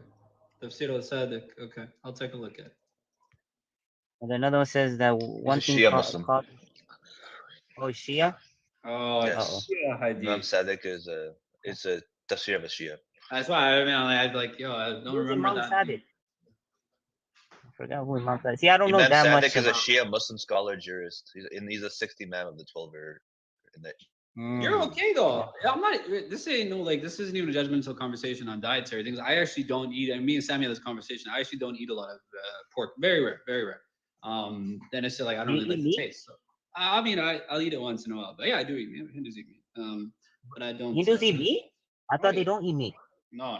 We all eat meat. Not all of us. Depends. You should see. This is what we're going into. Hinduism strives for vegetarianism as being a very it's a very idealistic place to be where you can live without harming another being. But there's certain functions that a body and mind need. So if you're a warrior, the Hindu warrior very famously has his own way of cutting an animal and eating it, cutting a goat's jadka. So God says that is also okay. You're a warrior, you need to do this. But if you're in the temple and you're sitting and reading scripture every day, Yeah. for you, it's probably better to stay vegetarian. It'll help You ever heard that phrase like "you are what you eat"? You are what you eat. Exactly. That's Yeah. that's what Hinduism is saying, right? If you keep eating meat, and then you're gonna get a little bit of aggression in you. It's very true. It's very true. If in the Quran it says in Surah Maida, prohibited to you are dead animals, blood, the flesh of swine, and that which has been dedicated to other than Allah, and killed by strangling or by a violent blow or by a headlong fall or by the goring of horns, and those from which the wild animal has eaten, except what you slaughter, and those which are sacrificed on stone altars, and prohibited is that you seek decision through divining arrows. That is a grave disobedience. This Right. day, those who This is a great have despaired. disobedience. So in that word is a great clue as well. That means it's a commandment from God. That if you don't do this as prescribed, you are now, well, you're committing a sin, right? I mean, not eating halal, at least at best makruh, then that's falling into the zone of you're eating I forbidden flesh. I Yeah, this is I, just I a sen- translation, an English translation. no, I sense human involvement there, brother. Of course, because it doesn't align with people telling you what to do, but this is God telling you what to do, Right. because He But why do designed you you. believe God tells you? Because God says it in the Quran. I mean, God designed you. If your father tells you, "Hey, don't do this," or "Don't sleep on that," you gotta understand there's wisdom behind it, Yeah, but I would right? much more appreciate it Did if your my dad dad. ever No, tell? no, but I would much more appreciate it is okay if I'm a kid and my dad hits me with a belt if I don't do something as he said. I probably Uh-huh. wouldn't appreciate that. But if my dad said, listen, these are your two options, son. You can do this. Let me tell you my experience. Doing this. You can do this. You can also do this. Here are your options. It's your own life because it's not my life to live. It's your life, son. Right? You're gonna reap the rewards. I think as I grow older, I would appreciate that father more than the one that smacked me with the belt. Yeah, but That's look I right aspire after to be he that kind said. of father, rather than being a Yeah, but look father what he that said tells your right kid. But after. here, but No, here's the no. problem. One second. That But I didn't that finish the paragraph. If you let it Okay, go. okay. finish, Go then ahead. maybe Finish you your see prayer. a Finish, little finish, bit finish, peace in finish, it. finish, Sure. finish, finish, Where to finish. go? That is a grave disobedience. This day, those who disbelieve have despaired your religion. So fear them not, but fear me. This day I have perfected for you your religion and completed my favor upon you and have approved for you Islam as a religion. But whoever is forced by severe hunger with no inclination to sin, then indeed Allah is forgiving and merciful. There you go. You just illustrate our point. Yeah, I Quick mean, question. Let's turn it on you. Would you agree that this is a commandment from Allah? this is a commandment from Allah. Come on, Would you? it's not that hard. Well, what you just read, read it again. Come on. Is it a commandment? Forbidden to you is something. If you do this, this is a great disobedience. Well, what is disobedience? How is that categorized within Islam? Well, a disobedient act with the intention of it as well, because intention matters as to the sin. That is. Yeah, it's like a manual for me. That's. Like, hey, don't eat this. You could eat that, but don't eat this because But I designed you. why are you doing it? Are you ultimately staying away from some seafood because you know or you potentially know of what's going to happen, or are you avoiding it because Bro, God says so in the Quran? there's a lot of things I don't know, and God tells me not to do it, and I trust Him because He's the Creator. And later on, or even at the moment, I realize that there's truth to it, and there's a reason behind it. And so far, nothing has not made sense. Okay, so Even when it let came. me ask you this then. So I'm glad. I'm glad. So far, you're following Islam. Maybe you converted. Whatever. That's fine.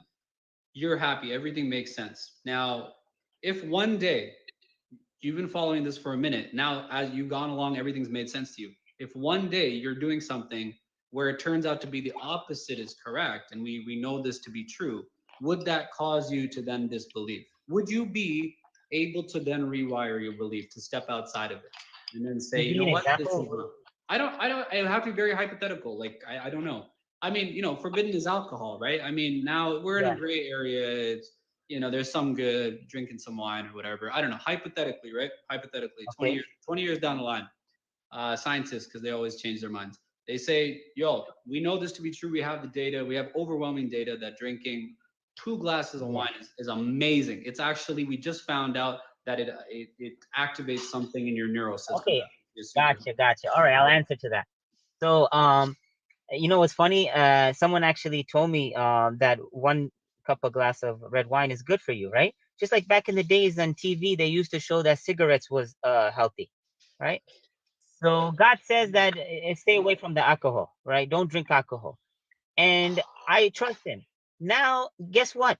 When I went online and did the proper research in websites that actually are, you know, like real evidence for it, like abstracts and all that with conclusions, etc., from the right sources, we find out that alcohol actually is bad for you, even the red wine, right? Well, So why are you promoting this? technically, one is okay. Well, I mean, even in the Quran, it says Only that the in the earlier verses in the Quran actually say that sometimes alcohol is okay. Indeed, within it is some benefits. Actually says that in the Quran.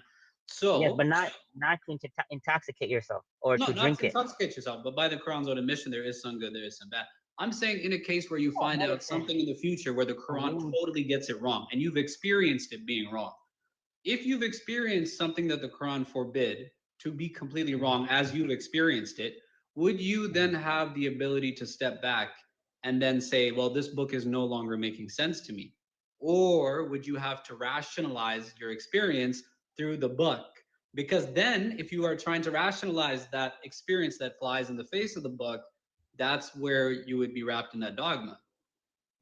You That's what I'm remind me that one quote. Perhaps it might be good for you, but it's bad for you. Would it be? And then perhaps you think it's bad for you, but it's good for you. but it's good for you. Exactly. That is true as well. But then how is it also So guidance? If you're left in the dark as to what something is good or bad, ultimately my you experience something. my strongest answer to you is if he is the creator of all creations and he designed you, he should know better. You should know better. Okay. Well, there is another thing.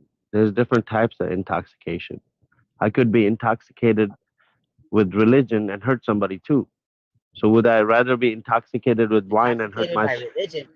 Yes, yes, yes. You mean if you become like an extremist, if you Mm-hmm. misunderstand Yeah, the yeah, Quran or yep, yep, the yep. Bible or whatever? Yes, yes. That's that's because maybe they have something in their heart and they want to find something to find excuse to do something.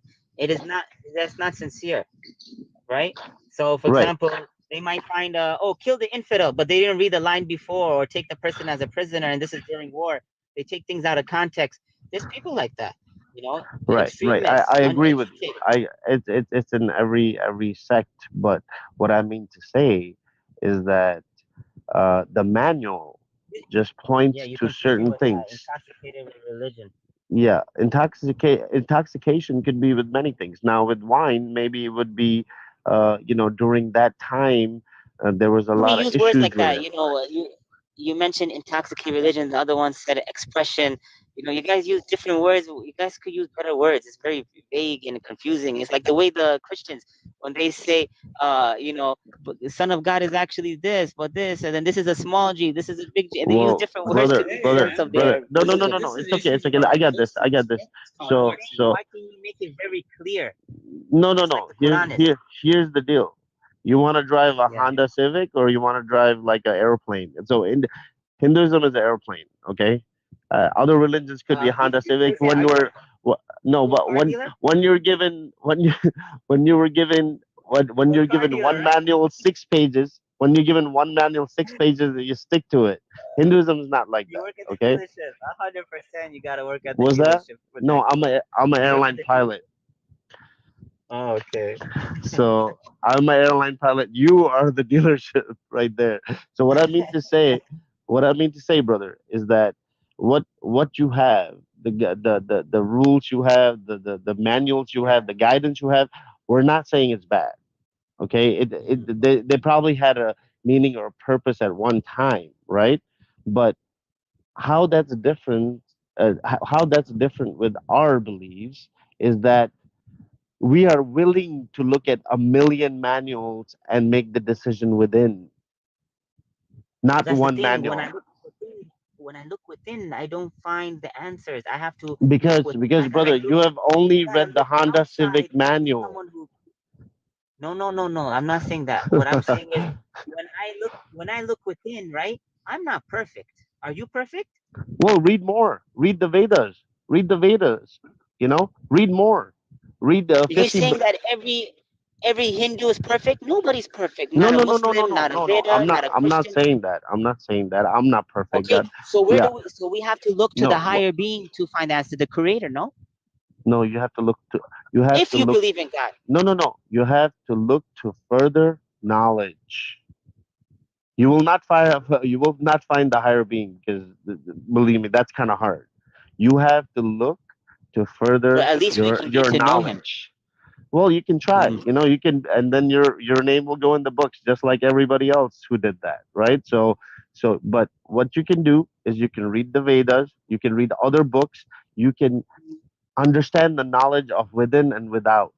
Okay, and then Mm. maybe you can jump up from Honda Civic to Honda Accord, and then you can go to a Lexus, and then make your It's decision if crazy, you crazy no, analogies, man. brother, Why are brother, you brother, comparing God and the creation? because you talk about manual for 3 hours, so I know you are a car dealer. Wait, I have a No, question. I'm not sorry. Are you a convert? Are you? I'm assuming you're a convert.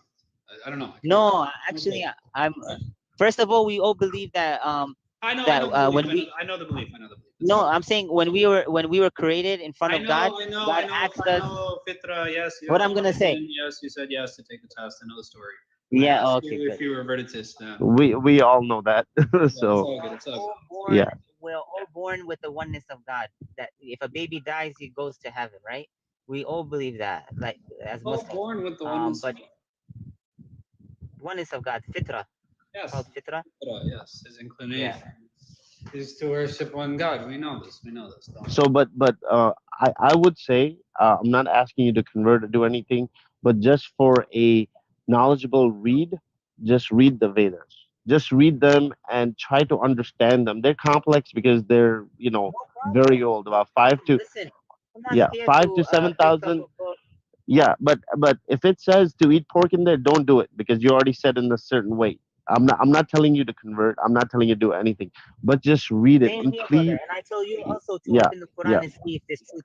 If I yeah. find We guidance in it, and if it speaks the truth, I will accept it.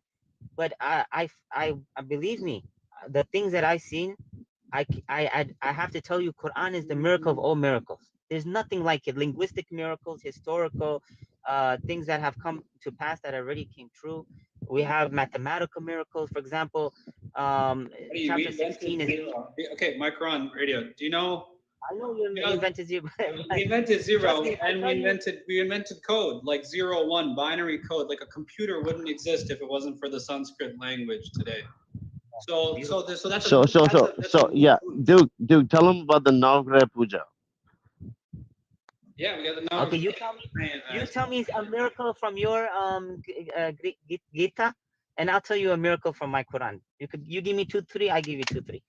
You really want to start? Okay, well, not from the Gita. We have a lot of books like Genova's been saying. Sorry, Vedas. Sorry, Okay, we Vedas. talked about time relativity, right, my Quran? Okay, so have you ever seen the movie Interstellar? Or not Interstellar? Yeah, Interstellar. You ever seen that movie? Interstellar. Yes, yes. Okay, It's a good movie. you know how he leaves, right? You know how he leaves and goes to a different planet, and when he's looking through back, time is moving differently on Earth. Yeah, Okay. we have a story about that Yes. in our Puranas. That is about BC times. A We have a story. multiverse? Yes, we have a story of someone leaving this planet, Yep. goes to a different planet, talks to someone there.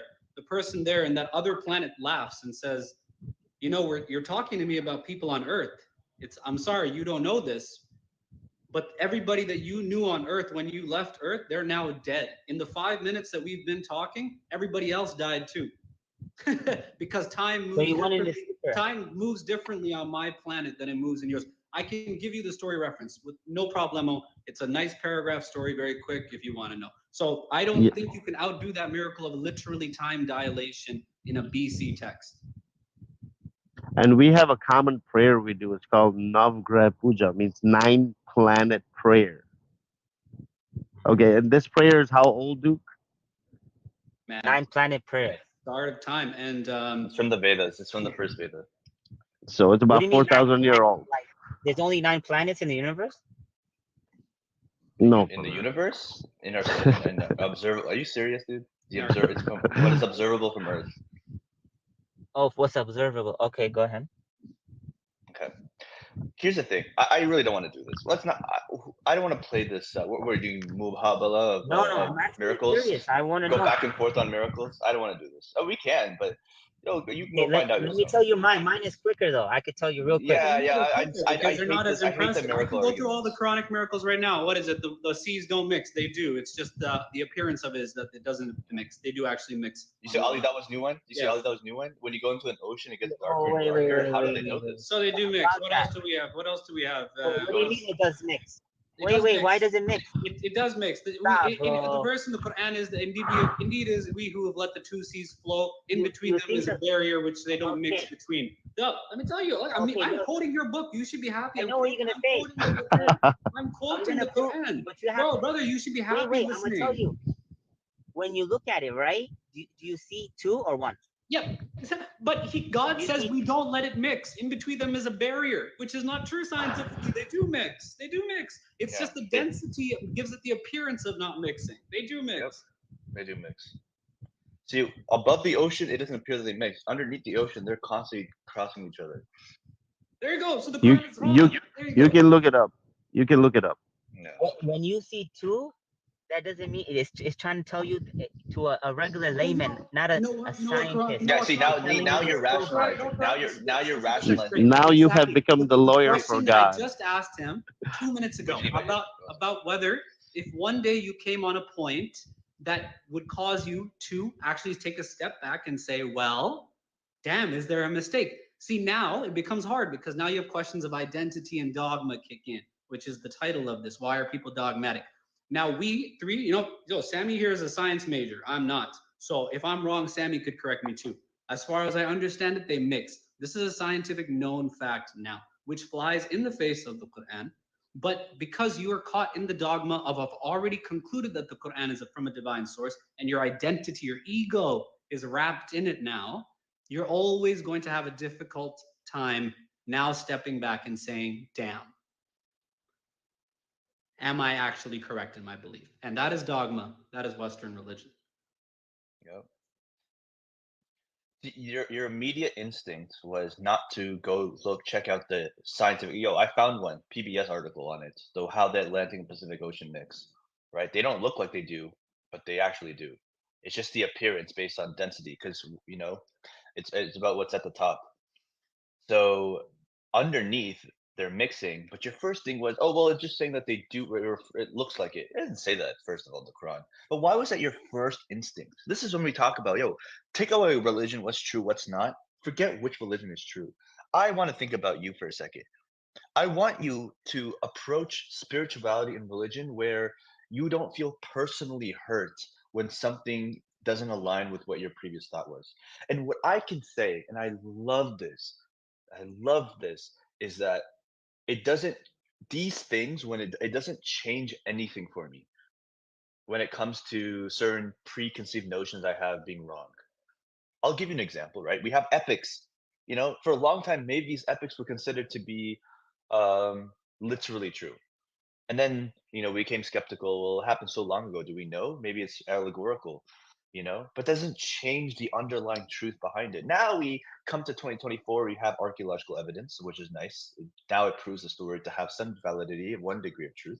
We're seeing more and more proofs like that. But forget that. Forget whether these stories are real or not. there's underlying philosophy and truth underneath them that is embedded in our religion, that embedded itself as stories, as lessons for us. So it doesn't change anything for me. Someone tells me, "Oh, your stories never happened." Okay, no problem. No problem. My ego isn't hurt. I'm not here to become the lawyer of my stories and be like, "Oh, look, they did happen." Blah blah blah. I don't need to. I'm like, okay, that's your opinion. That's your opinion, because the lessons and the underlying philosophy that that story communicates is true, and that is again a principle difference. So for me, this isn't even about which text is true, which one comes from God. Let's have a mubahala on who has the most miracles. Forget that, dude. Let's think about you. How do we think? Are we emotionally tied to the ideas that we have? Do we get upset if something is proven wrong on our side? Does that create a visceral reaction? Do we get violent? Do we get angry? Do we get defensive? Is our ego hurt? You know, this is about a reflection of our emotions when we have a conversation. And I'm not saying you're emotional, but I noticed that was some quick notice that I had is we talked about these oceans thing, right? We can prove, we can show all you the scientific evidence, but it caused something, and is it the way Islam is structured, or how I'm not saying how you're structured, but how your thought process was structured in that moment? Logic versus emotions. Can I Absolutely, answer? absolutely. Go ahead. Okay. I completely agree with you. But in this aspect, you might assume a translation in your own and be like, okay, at least it proves your agenda. But have you been sincere in really looking into the translation? And you're now Because you one want to make second, I didn't assumptions of interrupt. somebody else's. I No, no, no, didn't. no, no, no, no. Now you're gonna I listen. didn't interrupt. No, no, no, no, no. I No, listened I to sorry, you. I have to interrupt. I No, have to interrupt it because you're okay. making assumptions about somebody's intention and underlying reasoning. You have to start again. You make the assumption that we start with an agenda. I have no agenda to prove Islam wrong or right, or Hinduism wrong, right, Christianity. We're here, like Sammy says, I have a one-on-one conversation. Why do you hold the beliefs you hold to be true? Now, you, by your own admission, challenged us to a miracle contest. I gave you, you can say, quote unquote, a miracle, a story of time dilation in our stories that is explicit. Now, had that story been wrong, yeah, I would have felt away, but I wouldn't be too angry. I'd be like, well, we got a lot of other stories that are cool. But the story, impressively, but not surprisingly, is 100% accurate. Yeah. Now, you said I have Quran miracles as well. Well, one very amazing one that I always see on Instagram, all the Muslims are always posting. Indeed, it is we who I have don't let the have a chance seas to flow. speak. There is a barrier in between; they do not mix. This goes back to the point that we've been talking about. It's Brother, wrong. you're I'm misquoting the not Quran. misquoting That's the anything. first I am thing. not misquoting Go check. anything. I have a lot of Arab friends, bro. Hold on, hold on, hold on. Go check. If you But misquote the Quran, how can I trust you? okay, we'll resolve that issue. I don't, no problem. We'll resolve that issue. No problem. Here's So what you happened? You just asked for proved my forgiveness? point correct. I What? don't. You just I misquoted the Quran and you made your point that look, if you don't, and you went all the way to logic no. versus But my point. emotion. Well, Duke said that, right? And that's fine. We can resolve that issue between you and Duke on the translation. That's Wow, okay. wow. That is. What is wow? What is wow? Why Because do you you say wow? misquoted the, you I you said we'll proved resolve that. We will resolve that in a moment. No problem. Maybe he did misquote. We'll go observe it. Okay. I know Duke. it Duke, and says I'll go do. while there is a barrier between them, they do not encroach That's upon exactly one what I said. another. That's exactly what I It said. doesn't That's does exactly not what I say said, mix. man. That is Does exactly not say word mix. for word off the top of my head. I haven't read that verse in years. I have not read that verse in years. And I quoted it exact word for So word. I quoted off the top of my head. You have the audacity to go and look You it up didn't and say say mix. I'm wrong, and then read word for word what I just read to you. That yeah, is You Vedic, we said got the mix. recording too. Don't worry. No problem. Wait, Uh, you didn't say Just mix? read word for Did I word miss? what that verse is, bro. And that shows, what does it show? It just shows Oh what my Sammy god. is insane. Your ego got hurt. So you had to go and look, oh, is it wrong? You weren't listening to what I was saying. Because if you were listening, then you would have realized I said okay. the Oh, exact verse, got correct it. word for word. Yeah. Okay, listen. He's right. And I'll hear. I'm trying to be. I know obviously I'm a little biased, but I think anybody who is listening, that's exactly what Duke said. We have the recording. We can Oh, play it Duke back. said encroach, or did he say mix? What does encroach mean? What does an encroachment mean, bro? Do you know what an encroachment means? I If can you find go to I can find a Quran, translate. How about I find Abdullah Halim's translation? they transgress. Look up the What is definition. transgress? Oh my goodness gracious. So now who's playing around with translations? Now who's playing around with translations? What if I found you a translation that says mix? How does that sound, my Quran radio? I'll find you a translation that says mix. How does that sound? Are you a native Arabic speaker? My Quran radio. I don't think you are. You want me to go through the? I'll go through the lexicon, Arabiya. I'll go through the Arabic lexicon. Let's go. I'll open it up. I'll open up the Yeah, Arabic. I can turn on your camera if you really want to go down this road. I can go Really through it. want- There he's gone. There you go. That's it. That's game set match. Merc. He got cooked. Was that did he get cooked? Yeah, fucking Merc towards the end, where he had such a beautiful Yes. opportunity to actually, you know, to just say, okay, bro, I haven't read that verse. Wallahi, I haven't read that verse in years. But you see what he did? He left the conversation. He couldn't confront us and be like, okay, I messed up. The ego, the emotion, and it was interesting. I didn't even want to get into it. I gave him an out. I gave him an out by not deflecting, but shifting the conversation away from that particular miracle and just like, can you and I be emotionally attached or detached from the ideas that we have? Gave him a really good out. Honestly, you gave him such a good out. I actually second guessed myself. I'm like, yo, did I get that fucking verse wrong? And I did. I gave him the out just because I didn't want him to feel like that was the main issue with the Quran. My issue with had to do, and I took it away from Islam. I'm like, no, my issue is just with your mentality. You can be a Muslim, no problem. But I want you to approach your ideas with a sense of detachment, dispassion, as the Gita says, right? In everything that we do, and the ideas that we hold, and our convictions that we have, we are dispassionate in all of it. So this is what I was simply encouraging him to do. He said, I agree with you, but blah, blah, blah, blah, blah. Let's go back to translation. So he learned nothing. In that conversation, he learned nothing. He does the usual. What does it mean? Oh, what does transgress mean? I'm like, bro, it seems like your English not good and your Arabic not good. That's a pick a struggle moment.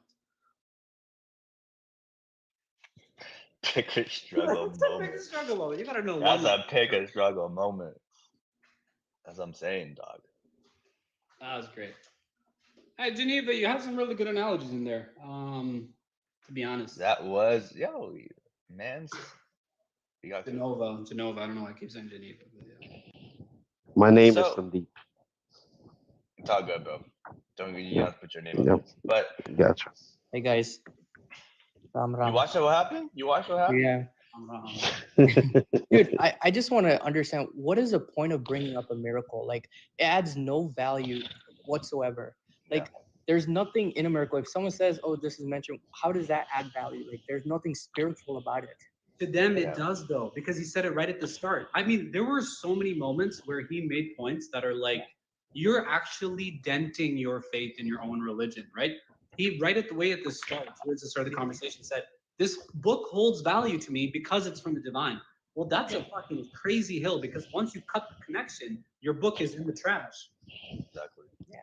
What Exactly. adds value to us if it teaches like philosophical or spiritual practices, right? Like meditation or yoga, self-inquiry, all of that's good stuff. But if it just says, "Oh, there's a miracle," that doesn't help me at all or help me progress in my spiritual path. So I never understood why they bring it up. That's for the same reason that there's no magicians at adult parties. You know what I mean? It's always at the kids' parties because it's like a thing. You know. So Yeah, exactly. I don't want to ever go down a back and forth on miracles. That is so silly to me. What I'd rather do is go through the underlying truth and philosophy of the world. Oh, look what Siki said. To them, miracles are an important standard of measuring how divine something is. Yep. That's childish. That's what we said, right? It's like a Yu-Gi-Oh battle. Yo, Like, yo, I got this card in my back pocket, bro. Yo, For boom. real, bro. Oh my god. he's It's a- he's he's he's lucky I didn't bring up the Ram Setu. you activated my trap card. Miracle. You know? That's so I funny. don't care what you got, bro. I started off with time dilation in the Puranas. I'm like, there's nothing. I gave him a chance to bow out. I'm like, bro, we don't got to go down this route. I don't think you're gonna one up time dilation. Let's stop here. No, yo, he insisted. It is what it is.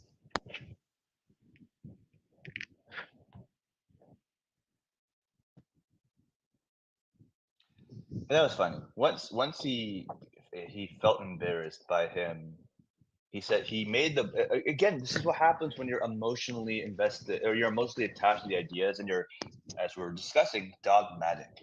If you are dogmatic, what did he say? He jumped into accusing Duke of deliberately misquoting and mistranslating the verse, and then he reviewed after Duke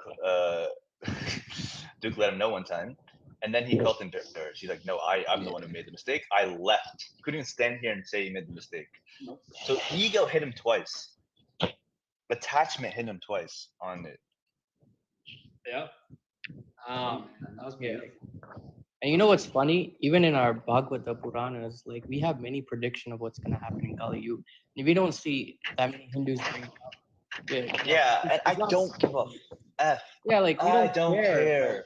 Good I point. don't It's care. there, like we have scriptures on it, but we don't bring it up. We don't bring Yeah, Well, yeah, and I'm gonna do some stuff for a couple minutes anyways. I'm gonna just say this on to because I would keep that on my back pocket. Like, Yeah. you know we have it, right? So last minute, if they try to flex too hard, then you start chucking it as well. Then it becomes like this straight up like just stupid contest. Let's just fly Exactly. miracles. All right, Sammy goes. go for it. He's back, so I'm gonna invite him up. See if he wants to apologize. I'll give him a chance. I'll give him a chance to man up and learn something. Anything less than I was wrong is I'm not continuing the conversation. 100%.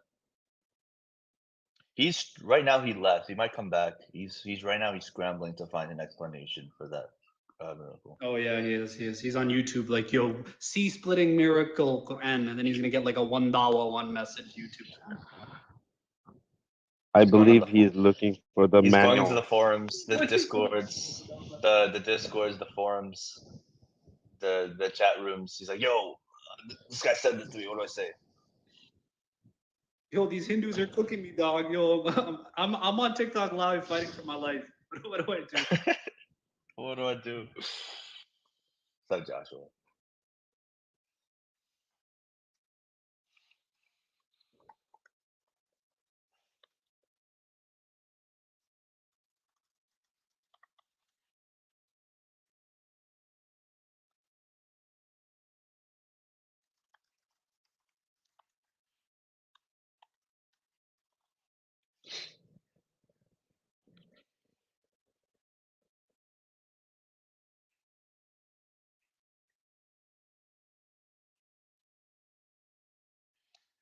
So, that was great. That was great. But yeah, that was. I think that was a great lesson, right? The Hindu mind versus I guess, how the Islamic mind functions. How you're so quick to make a defense before you're ready for the consequences. I would never, in a million years, someone wants to, even if that time dilation thing example that Duke brings up, right? Someone debunks it, no problem. Oh, all right, cool. Let me investigate it. Let me go through it. DJ Rain, it's all good, bro. It'll show up on. Don't worry, it'll come back. All right, we gotta go review the footage. Once we go review the replay footage of all that, you'll get to see it, DJ. No problem. And it'll give you a reason to subscribe to my YouTube channel. Tell me about it. Go for it. Guys, what is up? Yeah, we got all the homies on here. That's up Vedic, Momo, Mojo Jojo, Momo Jojo. Momo Jojo.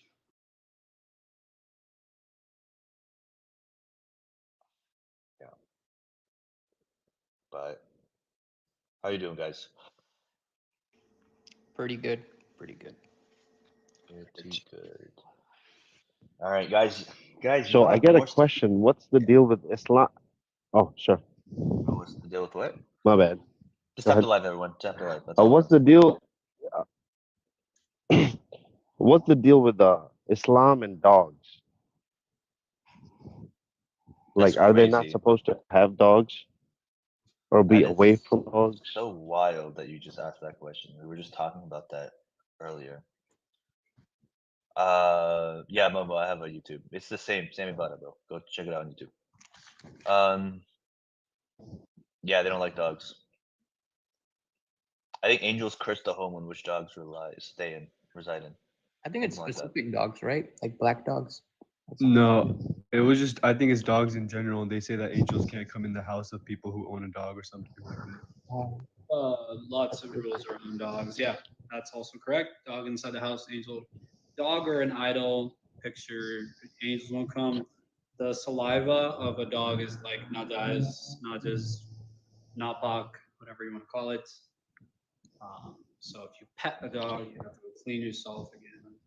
They got all these weird things. Wasn't that crazy? Because dog saliva is actually not that any saliva is good, but in the spectrum of saliva, dog saliva is on the cleaner side because it's antibacterial. That's why they're allowed. That's why dogs can eat raw meat. Brother, you have to dip both sides of the tongue on your hand. The first side contains the napak, the other side of the dog's tongue contains the medicine. That's the Is that what they actually say? Yeah, that's the fly one. oh no, that's a fly one. I heard that one. But never understood the fly. Both of the wings already in the water, right? So why do you have to dip it again? Yo, this fly just landed with one wing, dog. Oh, if it lands in one wing, okay. Yeah, What the are the saliva's more chances of safe. that? Something like that. Yeah, something like that. Yeah. Oh my god, that was so great. Guys, tap the live, guys. Let's tap it. Let's get tap tap tap tap tap. Tap the what? You know what God Logic likes to say? He's like tap. What does he say? Hit the live like. He's like smash that like button like you fear disobedience from it.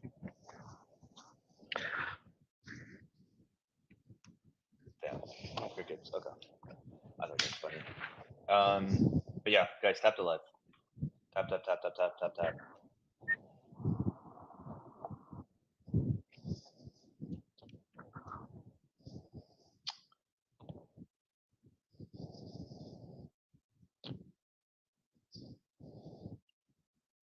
Yeah, something like that. I think it's the acid in a dog saliva. But it's so funny, yo. And that was another point I wanted to bring up was when we think about, man, this is a good lesson on what Hinduism, right? It's like it's about principle versus commandments.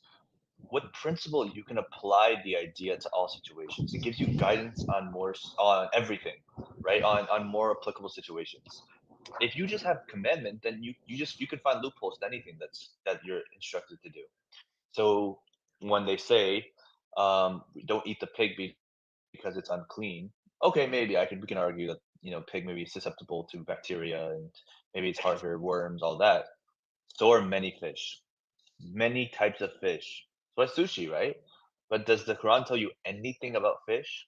Fish is that you don't even have to halal slaughter a fish, right? You don't have to do anything. So if Allah created the Some seafood are haram, but whether they're mentioned in the Quran, I'd have to take a look. It's been a minute, but there are seafood that are haram, but might be for different reasons. I'll take a look at that. fish without scales, dude. You're right, though. Your point stands. I'm just fucking around. Yeah, it's fish without scales. That doesn't argue my point. Yeah. If anything, that's even worse because crustaceans. I know, like octopus, for example. Who cares? Someone has a dog. Neva, is that your dog? It's haram Oh, animal walking yeah, around. my bad. The last dude did some kind of miracle on my Wi-Fi and kept going in and out. So It's all good. I'm gonna.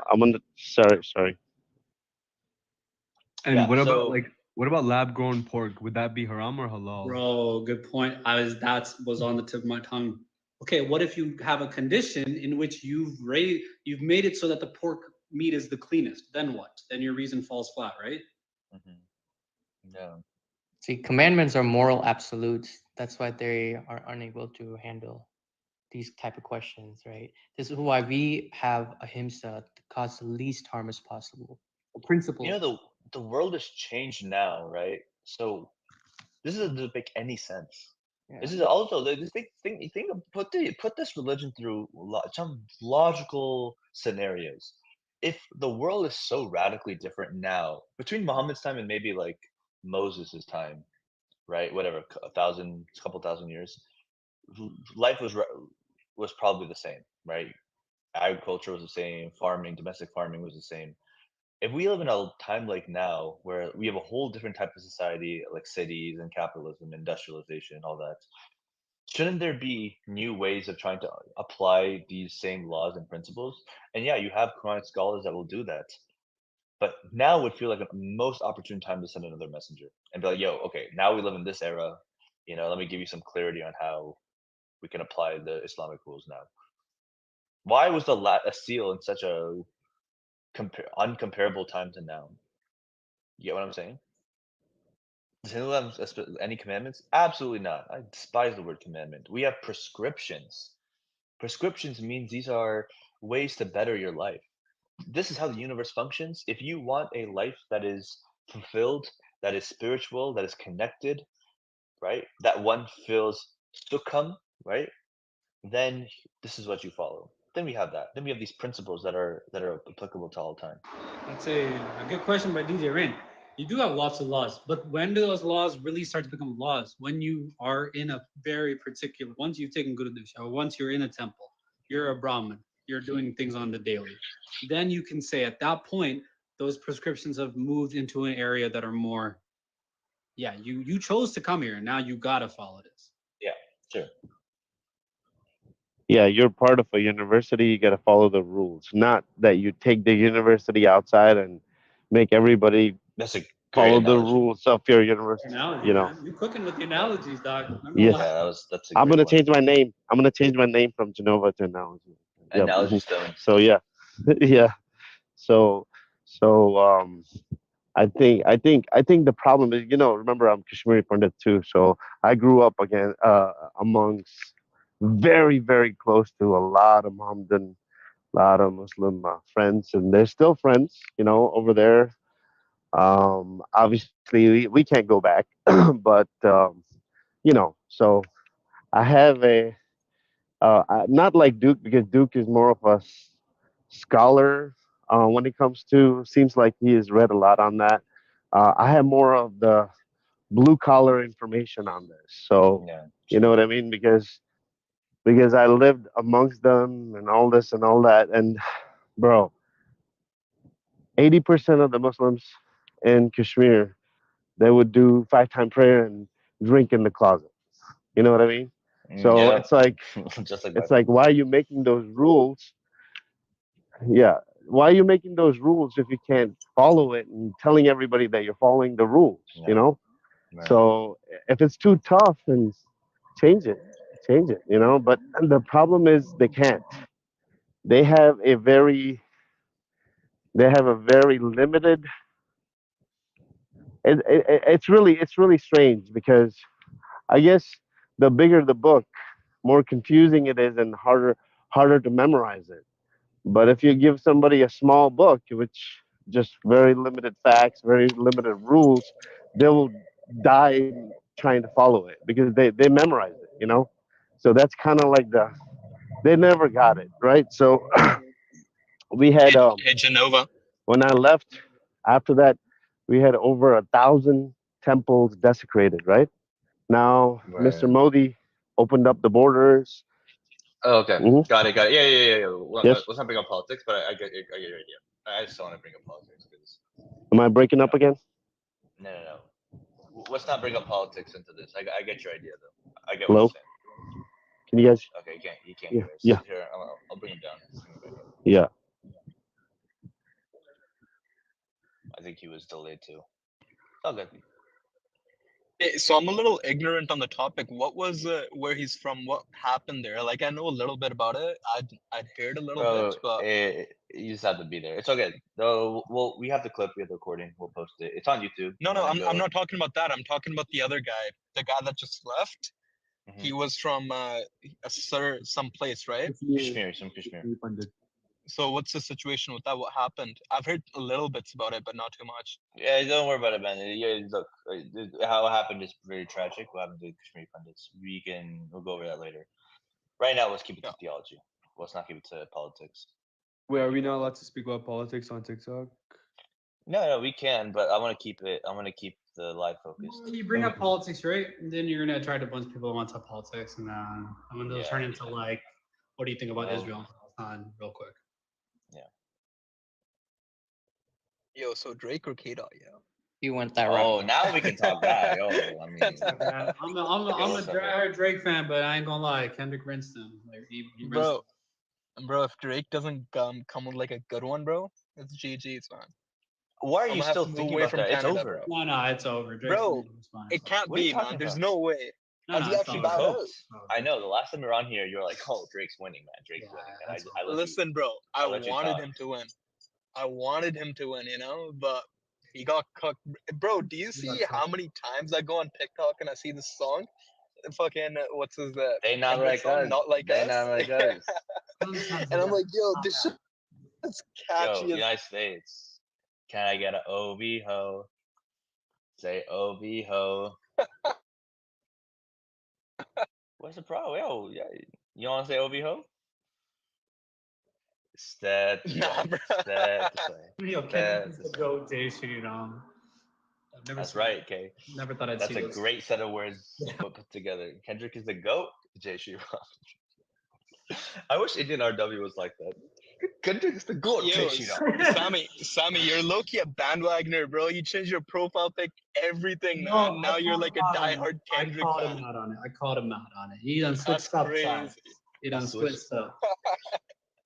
I switched up. I was always a Kendrick fan, but I couldn't be associated with Drake. Bro, you had a Drake profile picture. Stop I did. lying out here, bro. I did. I said I was a fan of both. I still like Drake's music, but This yo, this who's guy's all? out here doing You can't picking rep up for it. You fucking can't. Kendrick. Oh my god, bro! You can't rep a Drake profile picture after what happened. Just there's rules, man. There's rules to life. You know, the only comeback is for honestly Drake to just that next album. It's got to be on some Nothing Was the Same level, bro. Yeah, man. That's the problem too. He just like too many albums, man. Just like he was lackluster. He wasn't the same. But it's all good. It's all good. It's all good. This Drizzy never count him out, but he got rinsed. You know, Kendrick ended it. Yeah, like us. United States. That was mad funny. You think there's gonna be a reply anytime soon? That was Bro, if there is though, all I'm saying is there could be That some happened. research going on behind the scenes, No, and it it's could over. be something legendary. I'm You just already saying. said he doesn't want to diss. He doesn't want to diss no more. It's over. It's all good. It's all good, man. It's all good. It's all gonna be okay. I don't know. Actually, not for Drake, but for everyone else, it's gonna be okay. Well, Drake will survive as a result. He's Drake, but also because nothing of what Kendrick said is actually true, right? Like he won because the last The song, song. was fire, The right? song was fire. That's it. So, but the allegations ain't true. The women came out and said he not like that. So Yeah, fair enough. I don't believe them. How do you feel about non-Hindus getting tattoos and other Hindu tattoos? I mean, look, I can't stop them, but I think it's cringe. Yeah, I think it's cringe. It is Yo, what I it don't is. think it's cringe, man. As long as you know the meaning behind it, like I don't think it's cringe. Bro, if you know the meaning behind it, they'd be Hindu. That's I what know, I but feel. at the same time, I don't feel like it's nice to diss them for it, you know? I think it just totally depends, man. Nah, man, Look, they take our concepts I'm not and against it in associate it. theory, but yo, with how the world dynamics are right now, Yeah. I do mind it. And I'll tell you why. I don't get into politics, bro. With all the stuff that goes on in the world, unless you're an active ally for Hindu causes, then you're profiting off of us, or you're enhancing your aesthetic, but you're not doing anything to help the people that champion them. Correct. Or you don't give credit to it. You could be, yeah. You know what? Do it, but you have to be a diehard Hindu supporter. That's your two choices.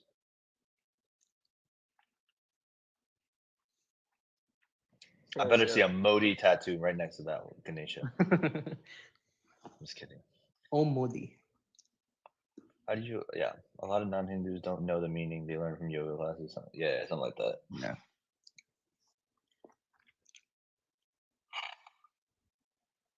Man, oh man, this wave of tiredness just hit me. It's all good, man. Keep it going, yo, guys. After I got bananaed last week, I just feel like we're just not getting the same viewers. It's gonna take some time. We're gonna have to keep doing it. A little consistency will bring it up, but That's what we're gonna have to do. And shoot, I think I'm gonna have to look at TikTok when we come through.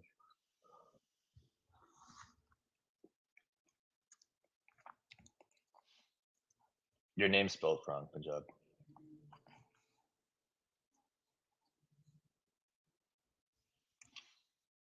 Yo, DJ Ranger, are you Hindu? Are you not Hindu? ਹਾਂ ਜੀ ਪੰਜਾਬ ਮੋਦੀ ਟੱਟੇ ਚੁੰਮਦਾ ਪੰਜਾਬ ਦੇ 100% 100% I agree man I totally agree.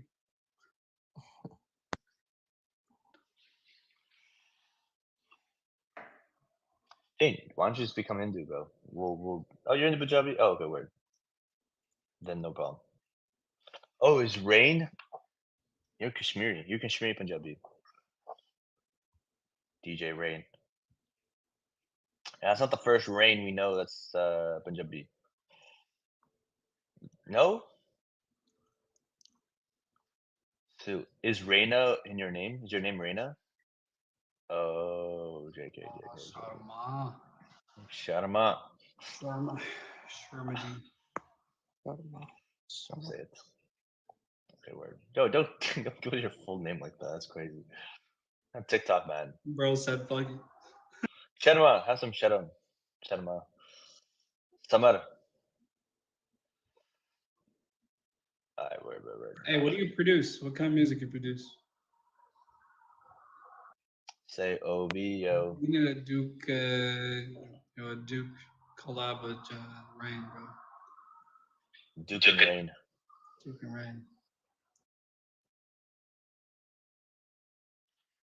Say OVO. Say OVO.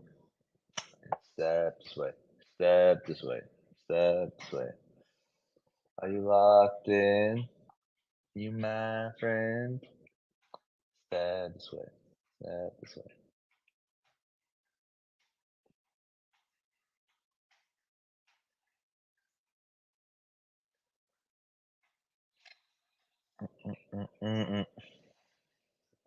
Okay.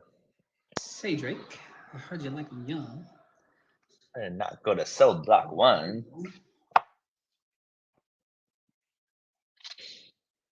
Yo, Veracity, what's up, bro? What's up with you? Dude, I'm just like getting cereal right now. On cereal?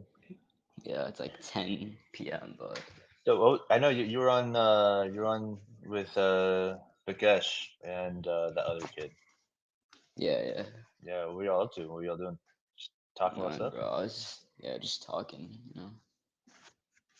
Nice. Yeah, it's like the finals right now for me. So, and like during the summer, I'm gonna try to grind like one video every day for like debunking stuff. Cause I have like a list of more than like 30 things I need to debunk. Yeah, Yeah. for sure, That's man. why I always try to get like the Abrahamics like heated in debates, so they can like give me stuff and then like comments. Hey, yo, I'm just saying, man. When you do it, you interaction, you say, Sammy Vada will cook you. That should be like a signature for everyone. Sammy Vada will No, cook you. I've done that before. I told But this one Muslim who was like denying evolution, like that to like join biologist debates and like a Hindu debate as well, if he wants to debate a Hindu or a biologist. Yeah. do it. Mostly hip hop, rap, Bhangra, BMX. That's fire, bro. Do y'all put milk or cereal first? Bro, don't ask that. There's a right answer. I Cereal. know what Nah, to say. bro. There's an obvious right answer, bro. If you don't put the cereal first, I mean, Yeah. just get out, right? You know what I'm saying? Yeah. See, USA knows what's up. USA. Freedom. I would just put the milk first.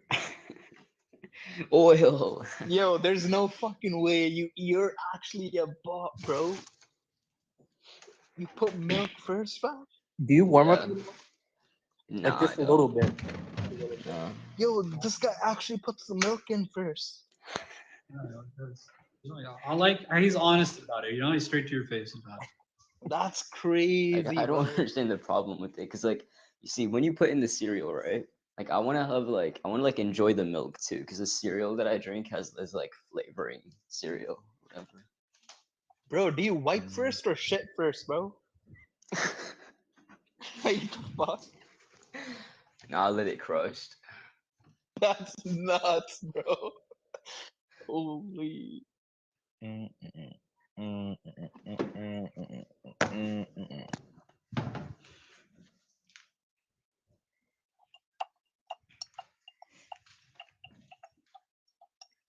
Yeah, Caddy, you're not smart enough to understand that, which thought as much. Oh, Caddy, why don't you do something? Why don't you share the live with some of your Muslim friends, and then we can cook them. That'll be fun. Why? But I know you're not gonna do it because you're scared. How do you feel about Hindus marrying non-Hindus? Yeah, we can do it. Why not?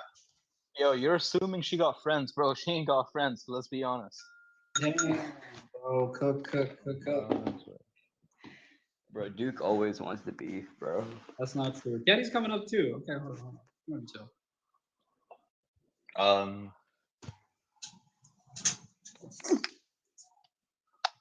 Hello? I wasn't actually being mean. I'm just going through because I'm bored. Bro, I you just said wanted to see sniff, what y'all were sniff. doing. What's up, Caddy? How are you? I'm good. That's what's up. What does Bakaria mean? What does Yusuf talk about? Bakriya, bro. Goats. Bakaria? The goats? The Means, cows? like, goats. Yeah. Got it. You have free Palestine in your body. Do you do free Palestine work? I just recently educated myself on it. Because I've been putting it What's your back. accent from? You got a southern accent. Yep, I'm from Texas. From Texas. No, Sammy, you're from. Yeah, why don't you sound like that? Yeehaw. Sammy, why don't you sound like that? I'm from the city. I'm a city folk. I'm some urban folk here. No, I don't know. Caddy, what are you from? Like West Texas? Central. Central Texas? Where? Oh. Okay. Yeah, Central. That's where I grew up. Cassie, Caddy, do you love your country? Do I love my country? Yeah. Hey, No. don't disrespect. Hey, yo. Wait, you're Canadian, dog. Chill out. Yo, relax. Yeah. Relax. It's about the allegiance, you know what I'm saying? Both the Surrey boys we can bow out of this one, dog. Bow out of this one. You can bow out of this conversation. You said no?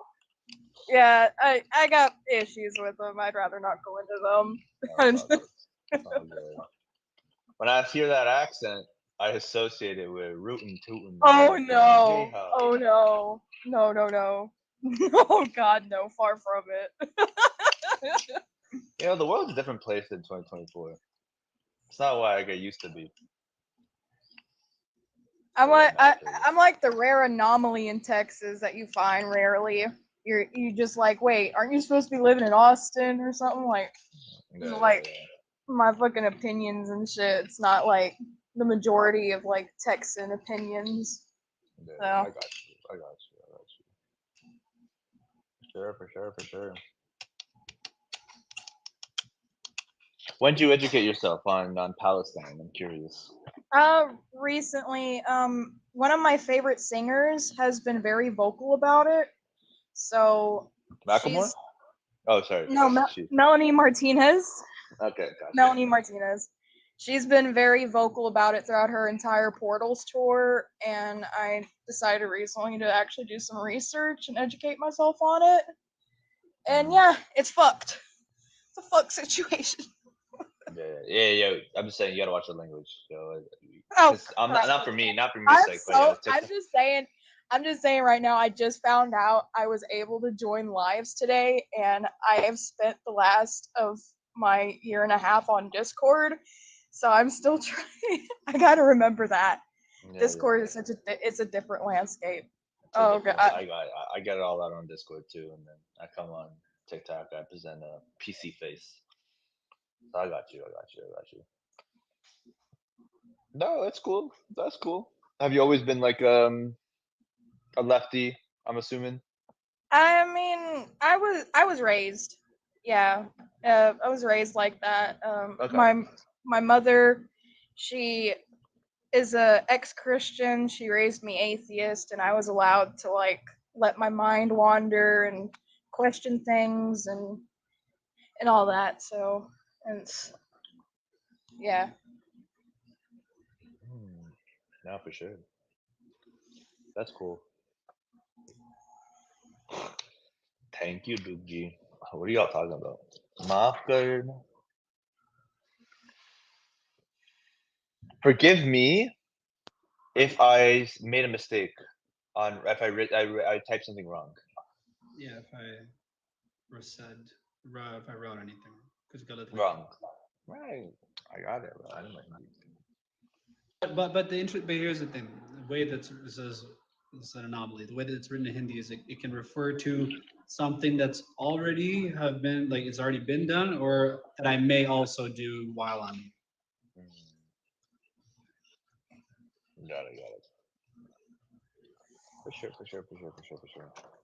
So Kat, I assume you're not genuinely political, but this Palestine issue is something that made you feel that way because your favorite singer was talking about it. So it's like it got you to reflect. I mostly like I didn't know what was going on like when it first started gaining momentum, and I was just like lost and confused for the first half of it.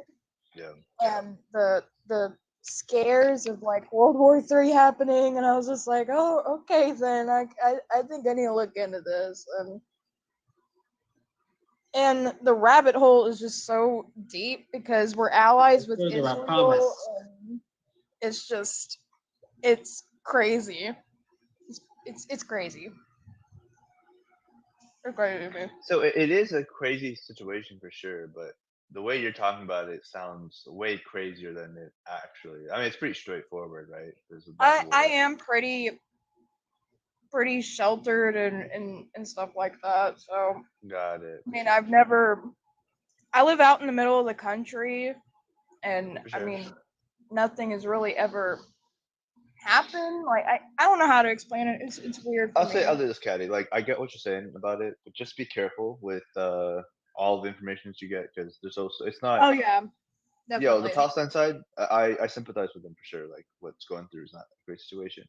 Just know that Israel has its side of the story that it likes to tell. The Jewish people have a side of the story they like to tell, and on the flip side, the Palestinians are not total. They're not innocent completely, right? They also have done their fair share of really messed up things. So they're both messed up. They're both right in their own ways, and they're both messed up in their own Yeah. ways. Oh, definitely. Always, yo, USA, you gotta stop it, bro. Stop it. Stop it. Yo, what's up, Moe? Yo, Moe, you wanna come up? We can talk. Sorry, bro. It's all good. You unfollowed me though. I found that to be crazy, Moe.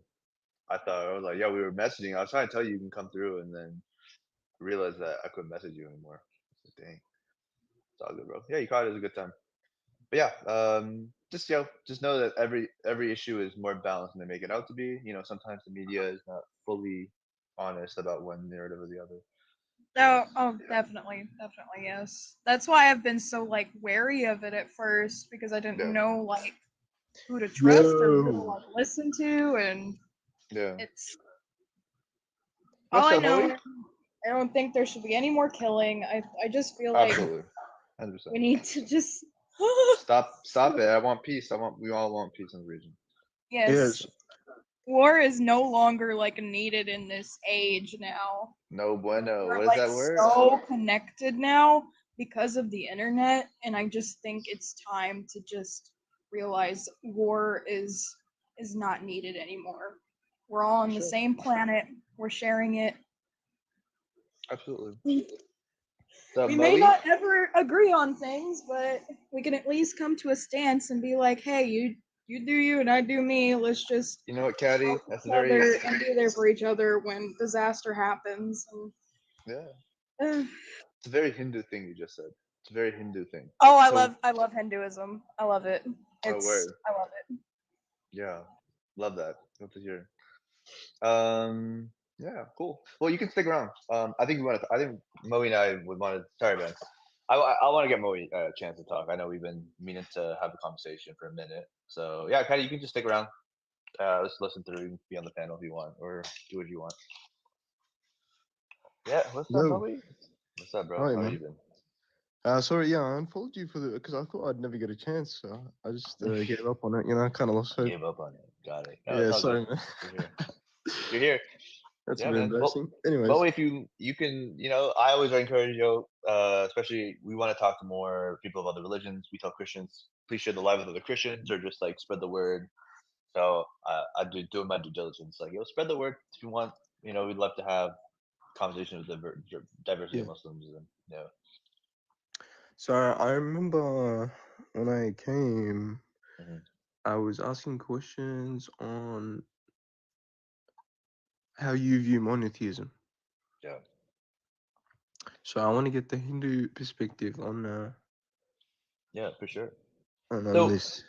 let me pull up some scripture. So let's be concrete with it. So God is one. God is one.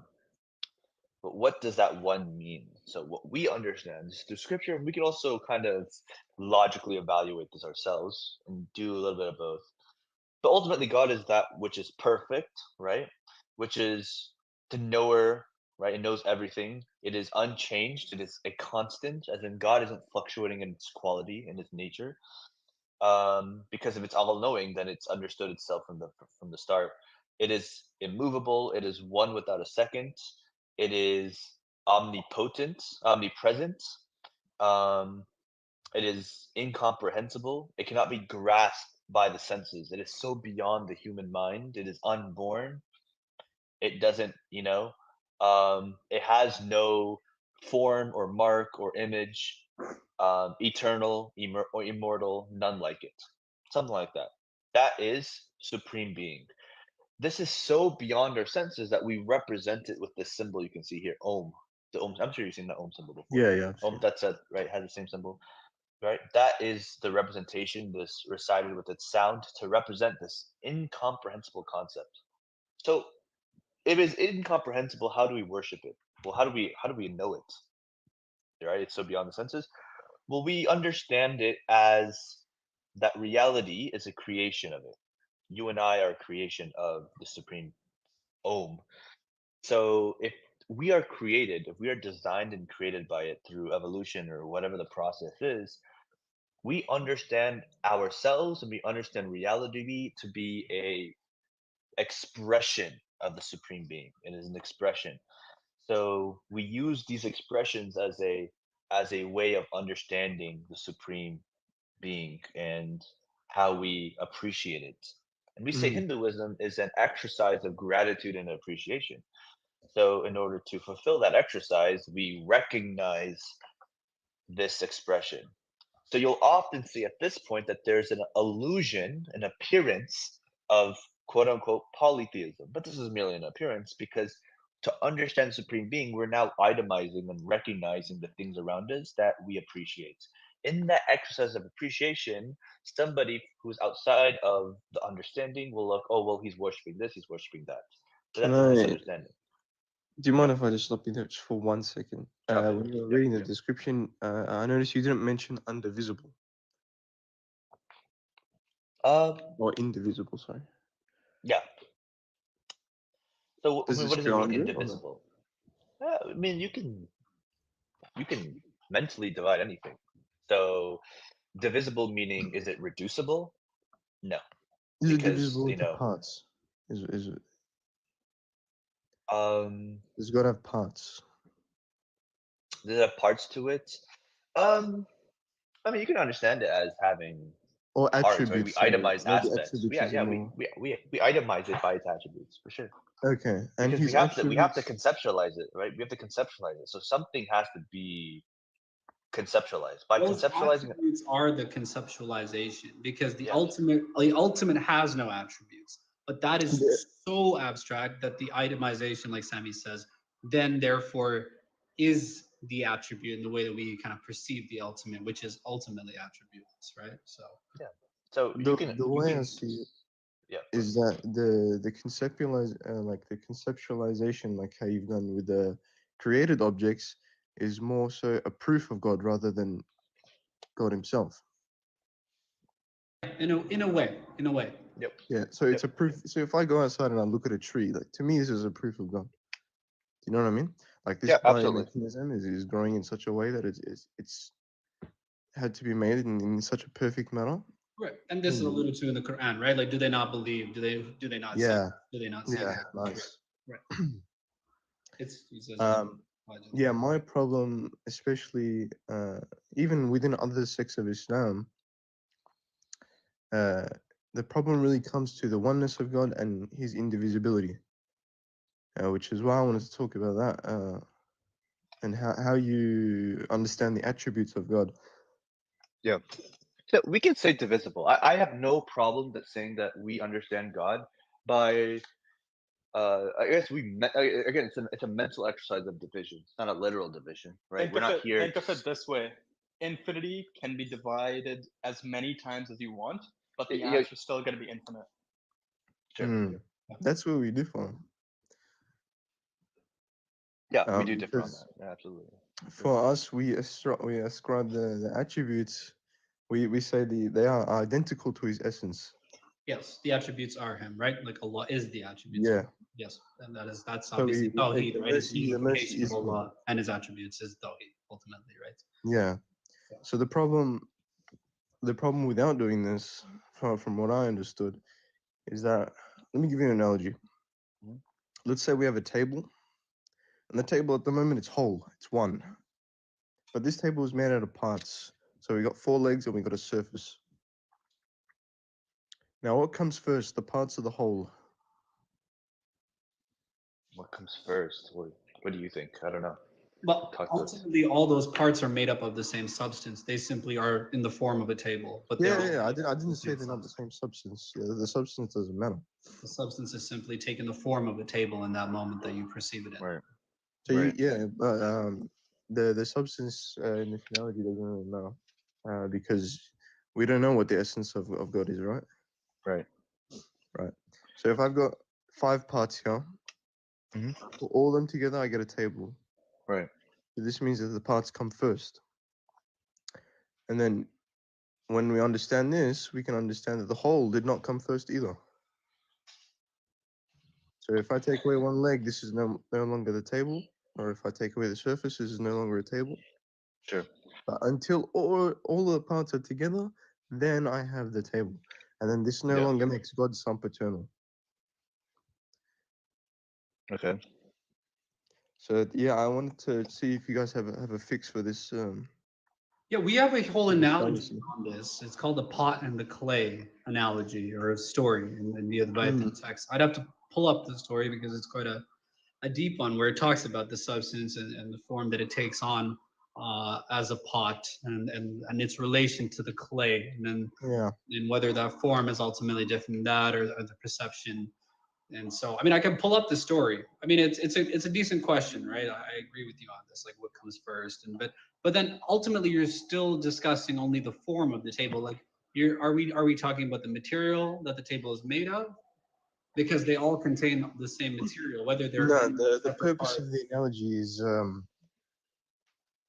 the issue with having a divisible God.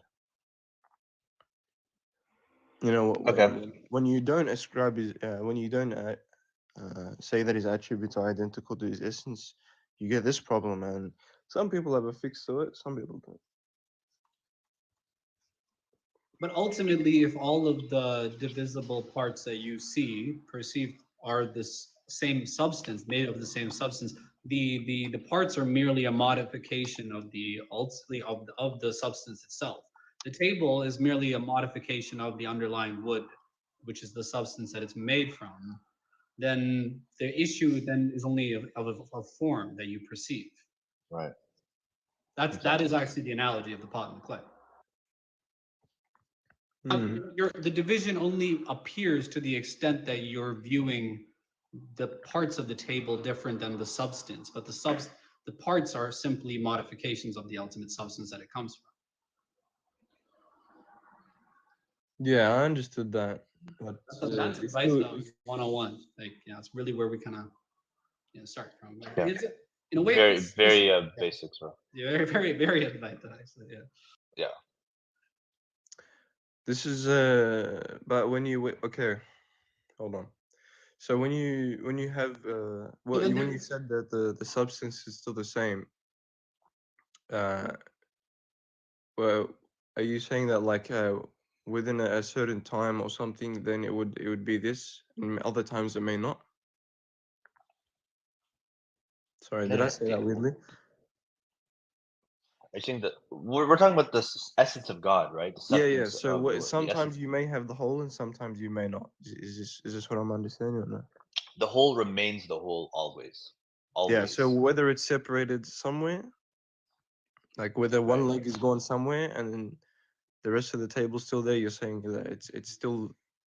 Right, because a table is finite in space and Yeah, we're just using it as in an analogy. essence. Right, yeah, but for God, right, again, the division is, again, it's an attribute. It's a way it's an exercise of the mind. We will divide God as in its individual attributes as a way of understanding Him, because we understand the Supreme to be so incomprehensible. So how are we supposed to worship something that's incomprehensible? That's such an abstract concept. Then you lose the idea of God. Then it's no different than worshiping a cup, right? If it's so incomprehensible. Now we're just thinking of abstractions. So we have to take an abstraction and give it specificity. Well, then how do we do that? By using our sense organs to ascribe it attributes based on what we understand reality to be, right? Which is Mhm. first principles. So Uh, division is just an exercise of the mind. It's not something that we're literally taking God, putting on the table, and chopping it up. mm. That's impossible. Make any sense, right? Yeah, yeah, of course. Yeah. So when it comes to any kind of divine revelations or anything like this, do you guys take any, or maybe you have your own Yeah. that I'm unaware of? Yeah. So we have this principled scripture, and this is very important. And in fact, I'll make a T chart, make a TikTok post out of this. Our highest form of scripture is called Vedas, the Vedas. There's 4 books out of it, very long books. They are quite complex, very complex scripture, very hard to understand. So then God reveals something called Vedanta, which is the um, that is commentary, philosophical commentary of what the Vedas are to make it easier and accessible. Now we can read it. It's still quite difficult. Again, it's like I would say college level philosophical text, and it is. It's taught at the Mm. collegiate level. If you go to a collegiate philosophical, you take a class and you do Vedanta will be on there in most philosophy college classes. Mm. Um, Again, not accessible to most people, right? You have to have that academic kind of like have the academic mind. So to do Yeah. that, then we have another revelation called the Bhagavad Gita, or Gita for short, and that is the summarized Vedanta. So Vedanta summarizes, sorry, Veda summarizes Vedanta, Vedanta summarizes Gita. All of them are revelation, by the way, but they're given in order to make it simpler and simpler for the masses. Yeah. So we say that. So if I'm talking to you, I would say that our supreme scripture is the Bhagavad Gita, or the Gita for short. So that is how we understand it.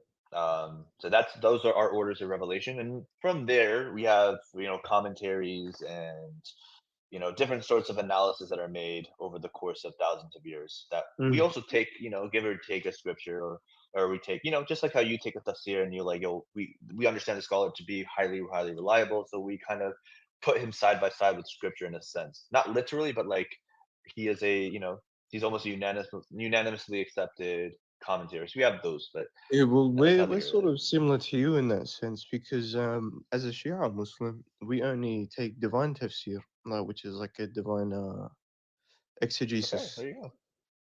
Okay, Yeah. perfect. Yeah, that is very similar to us. Yeah. The same way that sorry, I can't remember the names, but you had the second one that was a summarization of the first one, which was very large. Yeah, Yeah. we've got something sort of similar to this, except I'd say the tafsir is probably longer than the Quran itself. Oh Um, wow. Wow. I didn't know yeah, so like from verses you can get multiple meanings. We have these two things called muhkam and mutashabih, which is something that is clear and then something that may have many meanings. This is sprinkled all throughout the Quran. But honestly, I didn't even know that you guys. I thought Hinduism was more towards like a just a philosophical ideology. I didn't know that there was divine revelation involved. I'd have to go look Yeah. at that honestly. For sure, for sure. It is philosophical, right? These are philosophical ideas, but these are philosophy that was revealed to us, right? Yeah, yeah, And so, yeah, for sure. for sure. Yeah. Yeah, man, that's sick. I think it's important within Hinduism. Like, I hold it to be divine revelation. I'm more theistic in my mindset, right? Like, I ultimately do believe that there's something greater than us. I think Sammy feels the same way. But within Hindu tradition, there's like, well, okay, well, let's say you're more agnostic in thought. You can get this very powerful meanings out of this book without holding it to be that divine revelation. Yeah, of course. Any divine revelation, you can take something from it. Like Exactly. even You know if what? Can I be honest? I think that is because we had a conversation with as far as I understand, you're Shia. We had a Yeah. conversation with the Sunni earlier, and I was trying to get him to understand this thing because very fixated on simply the divine nature of the Quran. I said that's great, that is great, but you're holding yourself to such a position where you're devaluing the actual lessons contained within the book because you only ascribe value to it because of its divine revelation. Like your value is tied to the divine source. Like learn to find. I was trying to get him to think in the same. Learn to find meaning within the book itself. there, yeah. You know, Think he of I it. think did. He did, and he's like, "No, we have it too." And then he cited, like on pork, he cited Imam Al Sadiq, and I was like, "Oh, Jafar yo, Imam you is have this." And I'm like, Salam. "Yo, he's a 12er, but this guy's a Sunni. But in order to make his point, he had to cite Imam Sadiq." And I Yeah, was like, because he's one of "That's the imams that bring divine revelation. This is their problem. exactly." And Isn't that crazy? yeah, they have like fallible men as their Mm, That's or the way that's that we see it.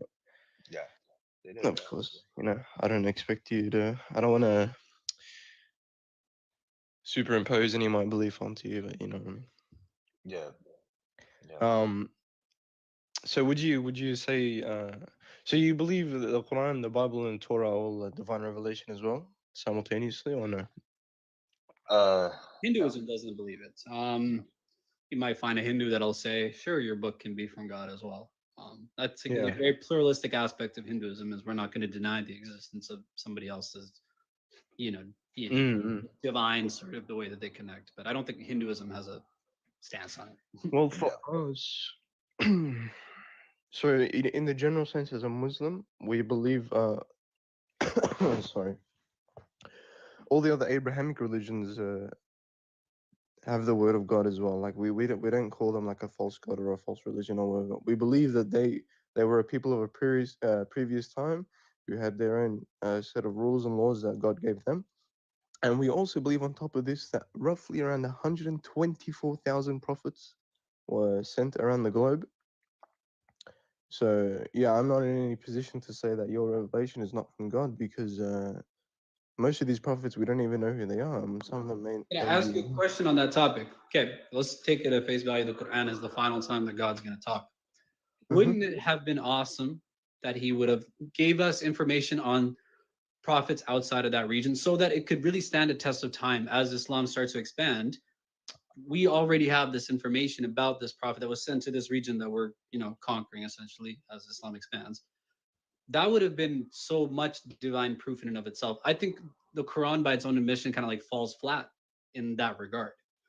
As a final revelation, it should have kind of got more in depth with the other prophets sent if it's 124. Wait, sorry, I'm not understanding the question. Well, the Quran only refers to give or take the 25 biblical prophets' name. Yep. Oh, you're Dude, going out. yeah. I don't know if he cut himself off on purpose. Dude, we can't hear you. Okay, I'll take over. So what he's saying, right? The 25 biblical prophets of the Levant, of the Middle East, there's great detail about those prophets. But he's saying, right, on all the other nations, there were prophets sent. If the intention was Islam to survive the test of time as it's expanding to all of these other places, conquering them, it would be very helpful if there were, just as it reveals the stories of Moses, the stories of all the prophets. if there was some information of the Like, prophet that was sent to the other nations, then it would be very helpful for us to go through our history and see if there was some character like that. But would you there say seems like to be as little as a name mention would be sufficient, or sure a name mentioned. Sure, I mean that's a start, yeah, that's but an interesting way to. mhm. Hmm. But it's stuff like that, man. And like I wonder who the Native American prophet was, or the one in China, or the one in Alaska, or Canada, or the South America, right? But there's Yeah, so yeah, yeah. little information about that, or zero information about that. And so we're just kind of taking it on what information. And there had to have been some foresight from Allah, right? From the supreme being that it would reach these places and that these okay, if there's a prophet sent, someone should be asking questions about that. But Hmm.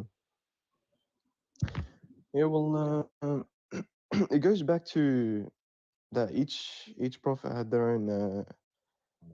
Well, you know what Sharia is, yeah, like the Sharia law. right, Yeah, so they would all have their own laws of their own times. So, yeah, uh, I guess mentioning him in the Quran, like God could have done that, I guess, but he only mentioned the ones within. Obviously, you said the Levant and like the Arabian Peninsula and whatnot. Yeah, this is an interesting question, honestly. I'm not sure if I have an answer at the moment for that one, but I can look into it. for sure.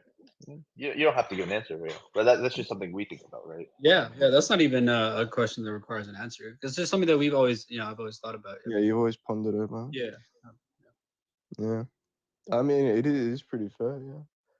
Um, Um, but I don't think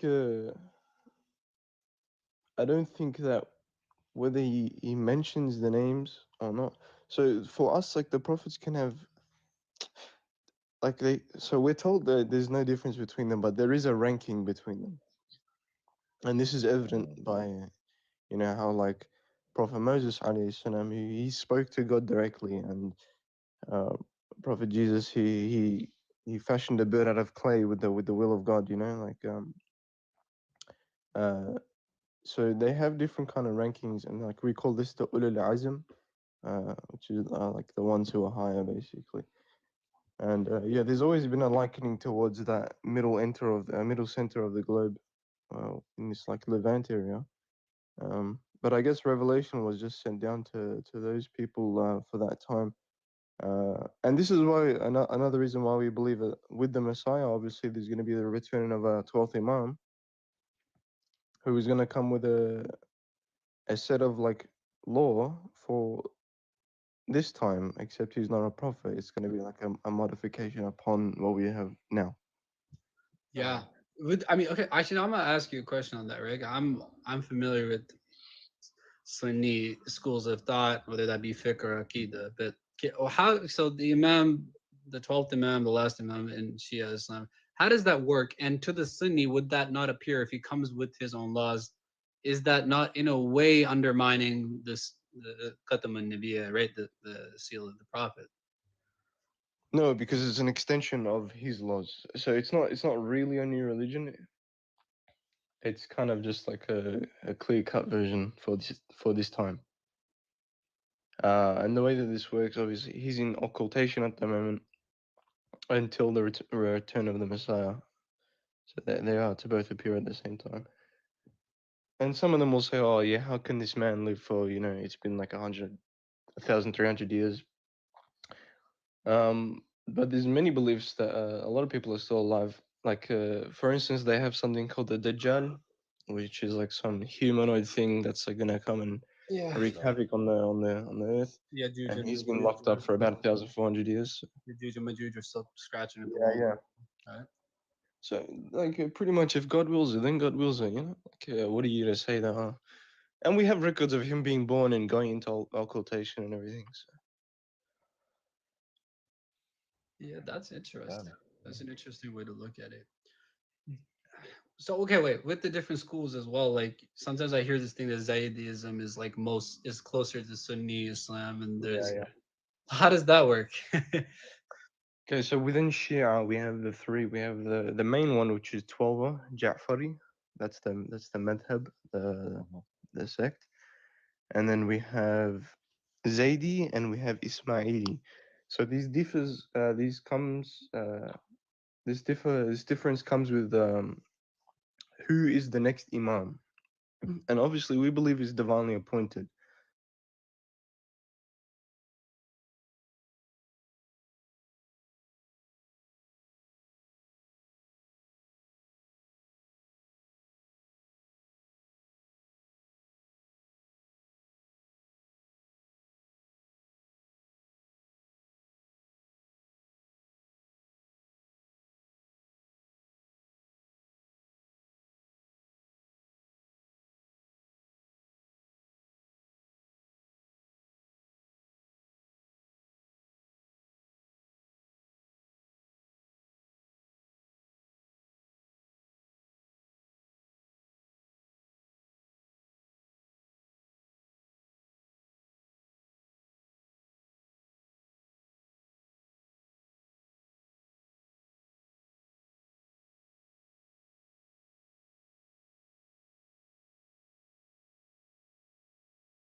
Practice, but um,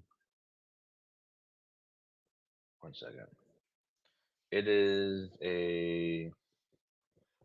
I think it has to do. It's more of understanding through remembrance or recognition of Yeah. what is Yeah. created. So this is what I mean. Yeah.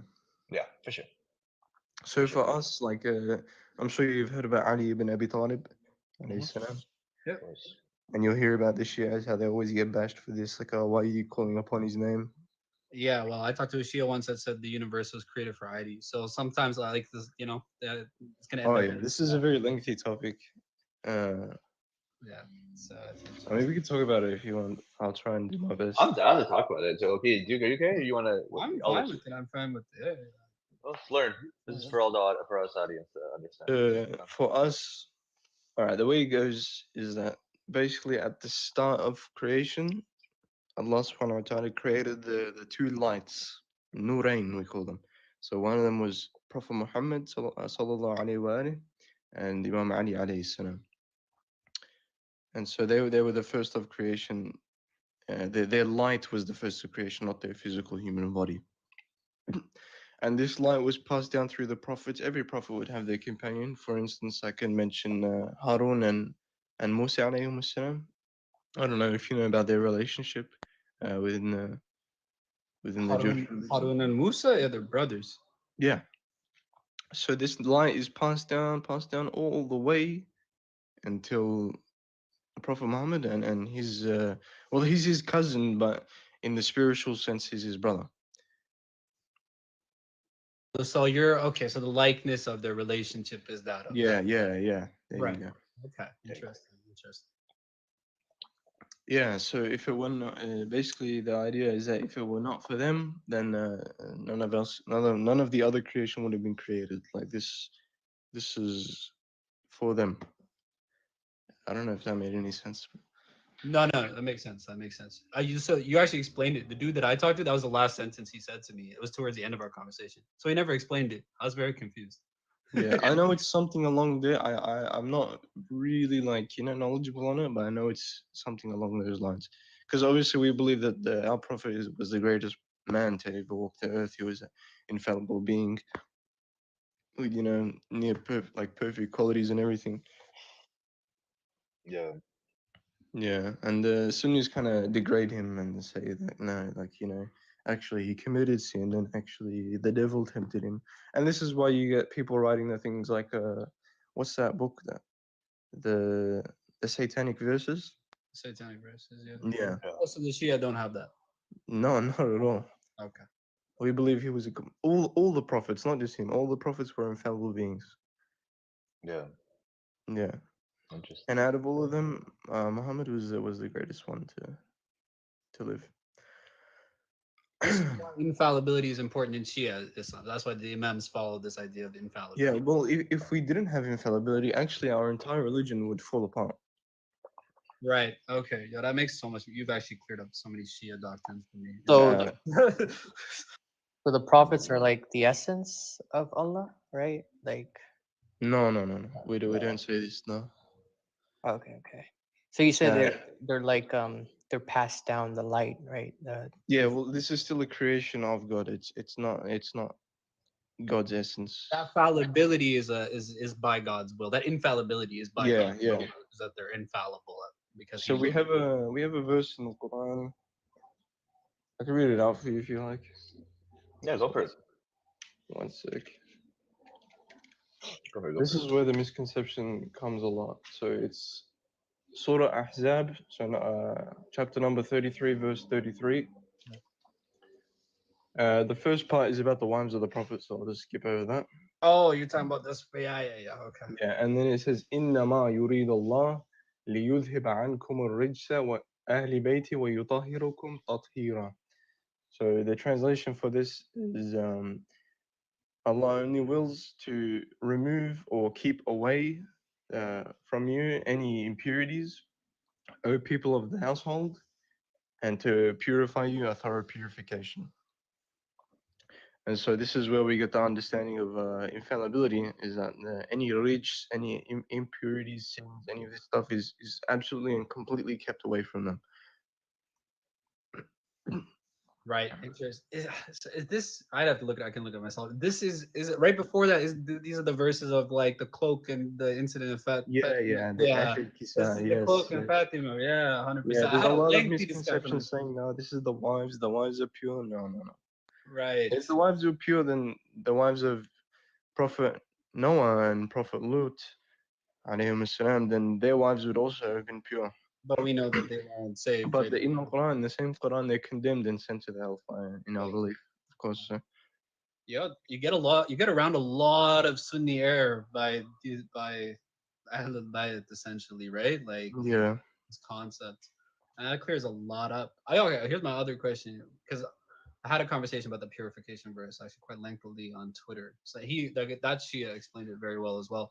You talked about tawassul, right? So where does that stop and start? As we're listening to a Sunni imam talking about Ayodhya, someone asked him a question about Ayodhya, and he says, well, he believes in that there are, like rizq, like provisions provided to saintly people. he says, okay, that's the extent of the idea. Like these people are granted certain miracles, certain provisions, but then praying to them or asking them to help you would then therefore not be permitted. So like, how did the Shia Mm. discuss idea?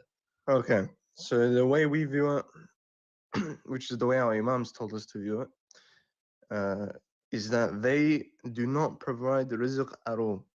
They don't have the power to do this. Okay. Only Allah subhanahu wa ta'ala is the sustainer. And so basically the way it works is through their mention, because they are near and dear to God, through their mention, you can say like, by the right of this person, can you please provide me with this? So this is tawassul. Or by the right of this thing, maybe for instance the black stone or something that was sent down from heaven, you can say by the right of this thing. Now the problem is, I think you've mixed up istighatha with tawassul. So istighatha is a different term, is when you speak to the person who you're calling to upon, but they do not provide you with the rizq. And when you do istighatha, let's say right now I say Ya Ali, ishfa' li we Allah. We'll just say that for now. We won't add any like parameters or whatever. So what you're doing is you're asking them to speak to Allah on your behalf, because the words of that those people are more dear to God than the words like my words. So will they speak? Like, is their speaking to Allah possible now that they're in the grave? That's my question. Yeah. So the thing is, in our belief, all of the members of Ahlul Bayt, all the members of the household, they all died as martyrs. And in the Quran, we're given a clear verse saying that if someone is martyred, they are not. You may perceive them as dead, but in fact they are alive and provided for with their Lord. And so basically, yeah, they are alive in the spiritual sense, and the angels can relay our messages and whatnot, and they can hear us. Wait, you said okay. The word that you used was istikhara, right? Like, don't Sunnis do that too? But don't when they do it, don't they just ask straight Allah for like some kind of like sign or something, like something to happen? If they isn't Yeah, it? yeah. Yeah. So they say no, you can only call upon Allah, but in fact, istighatha is no different than calling upon Allah, because either I go straight direct, or I ask someone who's really close to Allah, say, can you like, relay my message for me?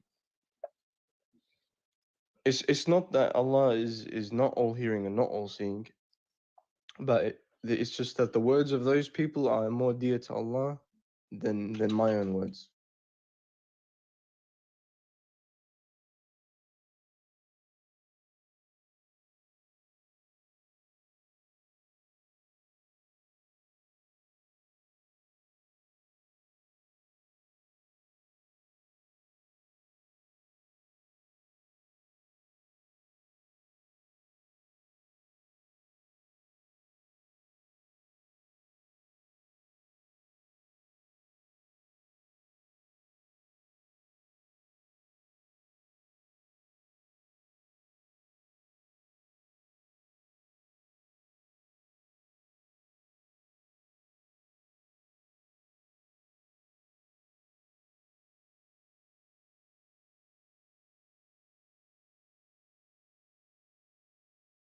The word guru, is it that, or is it Yeah, different? the word yeah, the word guru, yeah, in Western. Oh, that's where that comes from. The word guru means someone who removes darkness. Can I read the Bhagavad Gita verse 4.34? Sure, go for it. Yeah, it says, "Learn the truth by approaching a spiritual master. Inquire from him with reverence and render service unto him. The self-realized souls can impart knowledge unto you because they have seen the truth." Right. So the guru is someone who's supposed to offer spiritual guidance. Right.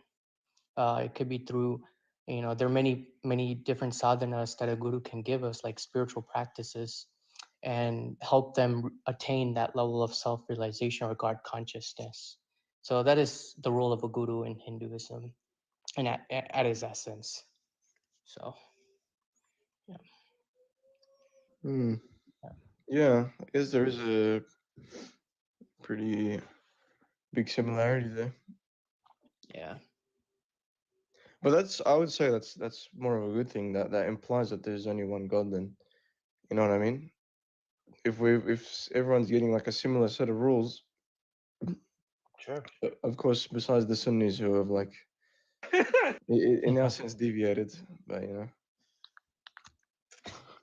Yo, sure. their rules are for them. Everybody's straight in the hellfire. There's no black and white. Yeah. Dog. That's it. Well, they take there's a hadith, there's a prophecy from Prophet saying that there will be 73 sects of my ummah. All of them will So, be in the hellfire except for yeah. one. And the problem is they have too many problems that they can't fix. So I don't know how they can be that one sect. So. You know, so funny. I saw on TikTok. I don't know if you know a couple of accounts. I don't want to say their names, whatever. It's not important.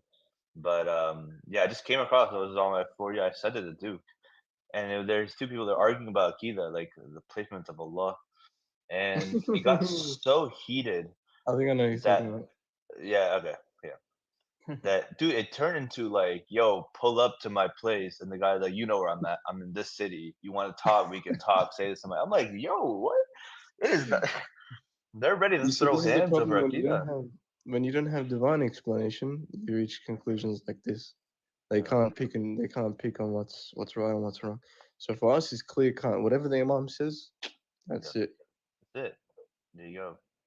That's yeah. It makes a And lot he's of sense. infallible. Actually, Om Tatsat did pick out a really good point because they're infallible by nature, that word is going to lead you to the right place, right? You know what I'm saying? So in that same sense, we have that idea too. Like, you don't technically, you don't question the guru because like that, there's an infallibility level there.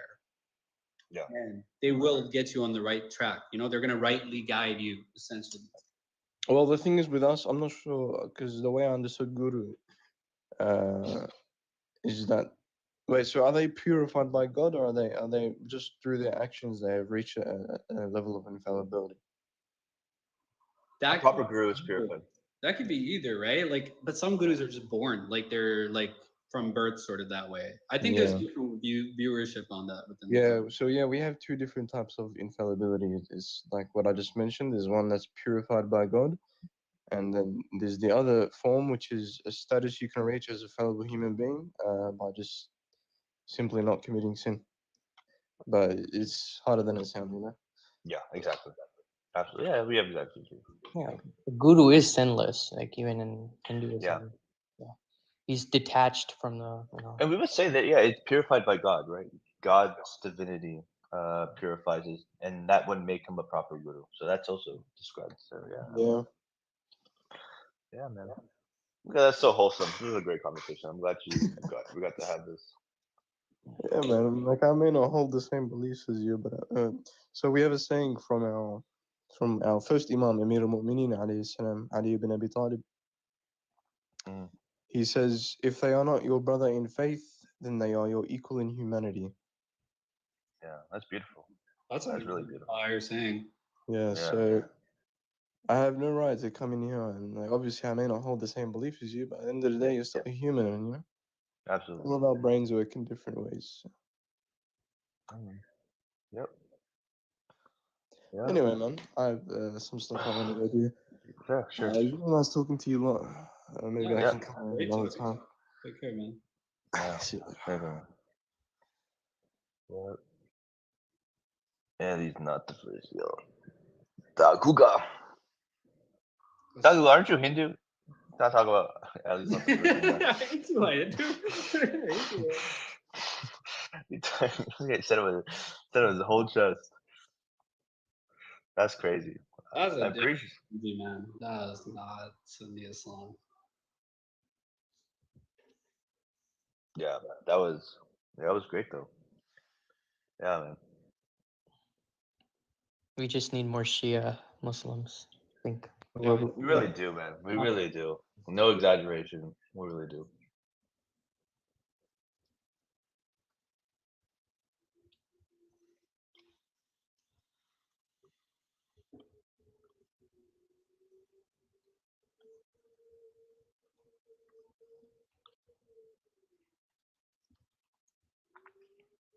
What are your thoughts on Ahmadis?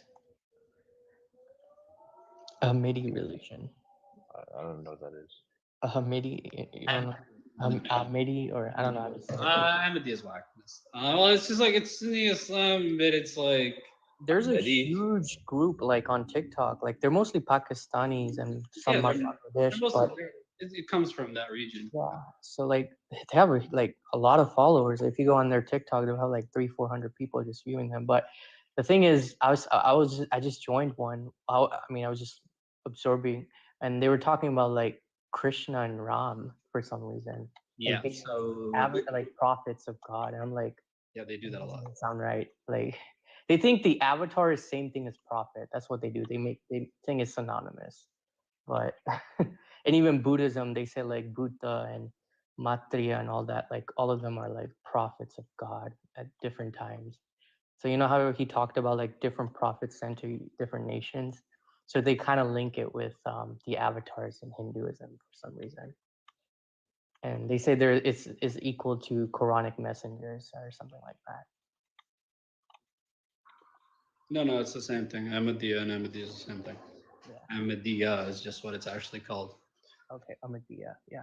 Yeah, Ahmadiyya. There is Those actually things are- following for that. I don't know. I see yeah. TikTok sometimes, like they go live and they debate like Sunnis and Shias for some reason, like at least the Pakistani Muslims. So yeah.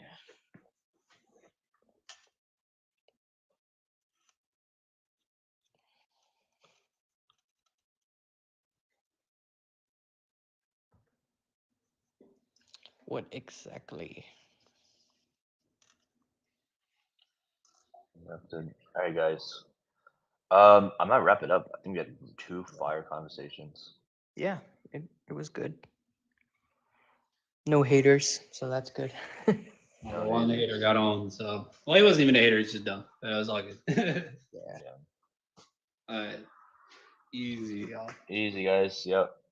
All right. I'm really sleepy, as you guys No can tell. I worries. just yawn like crazy. We'll talk some other time.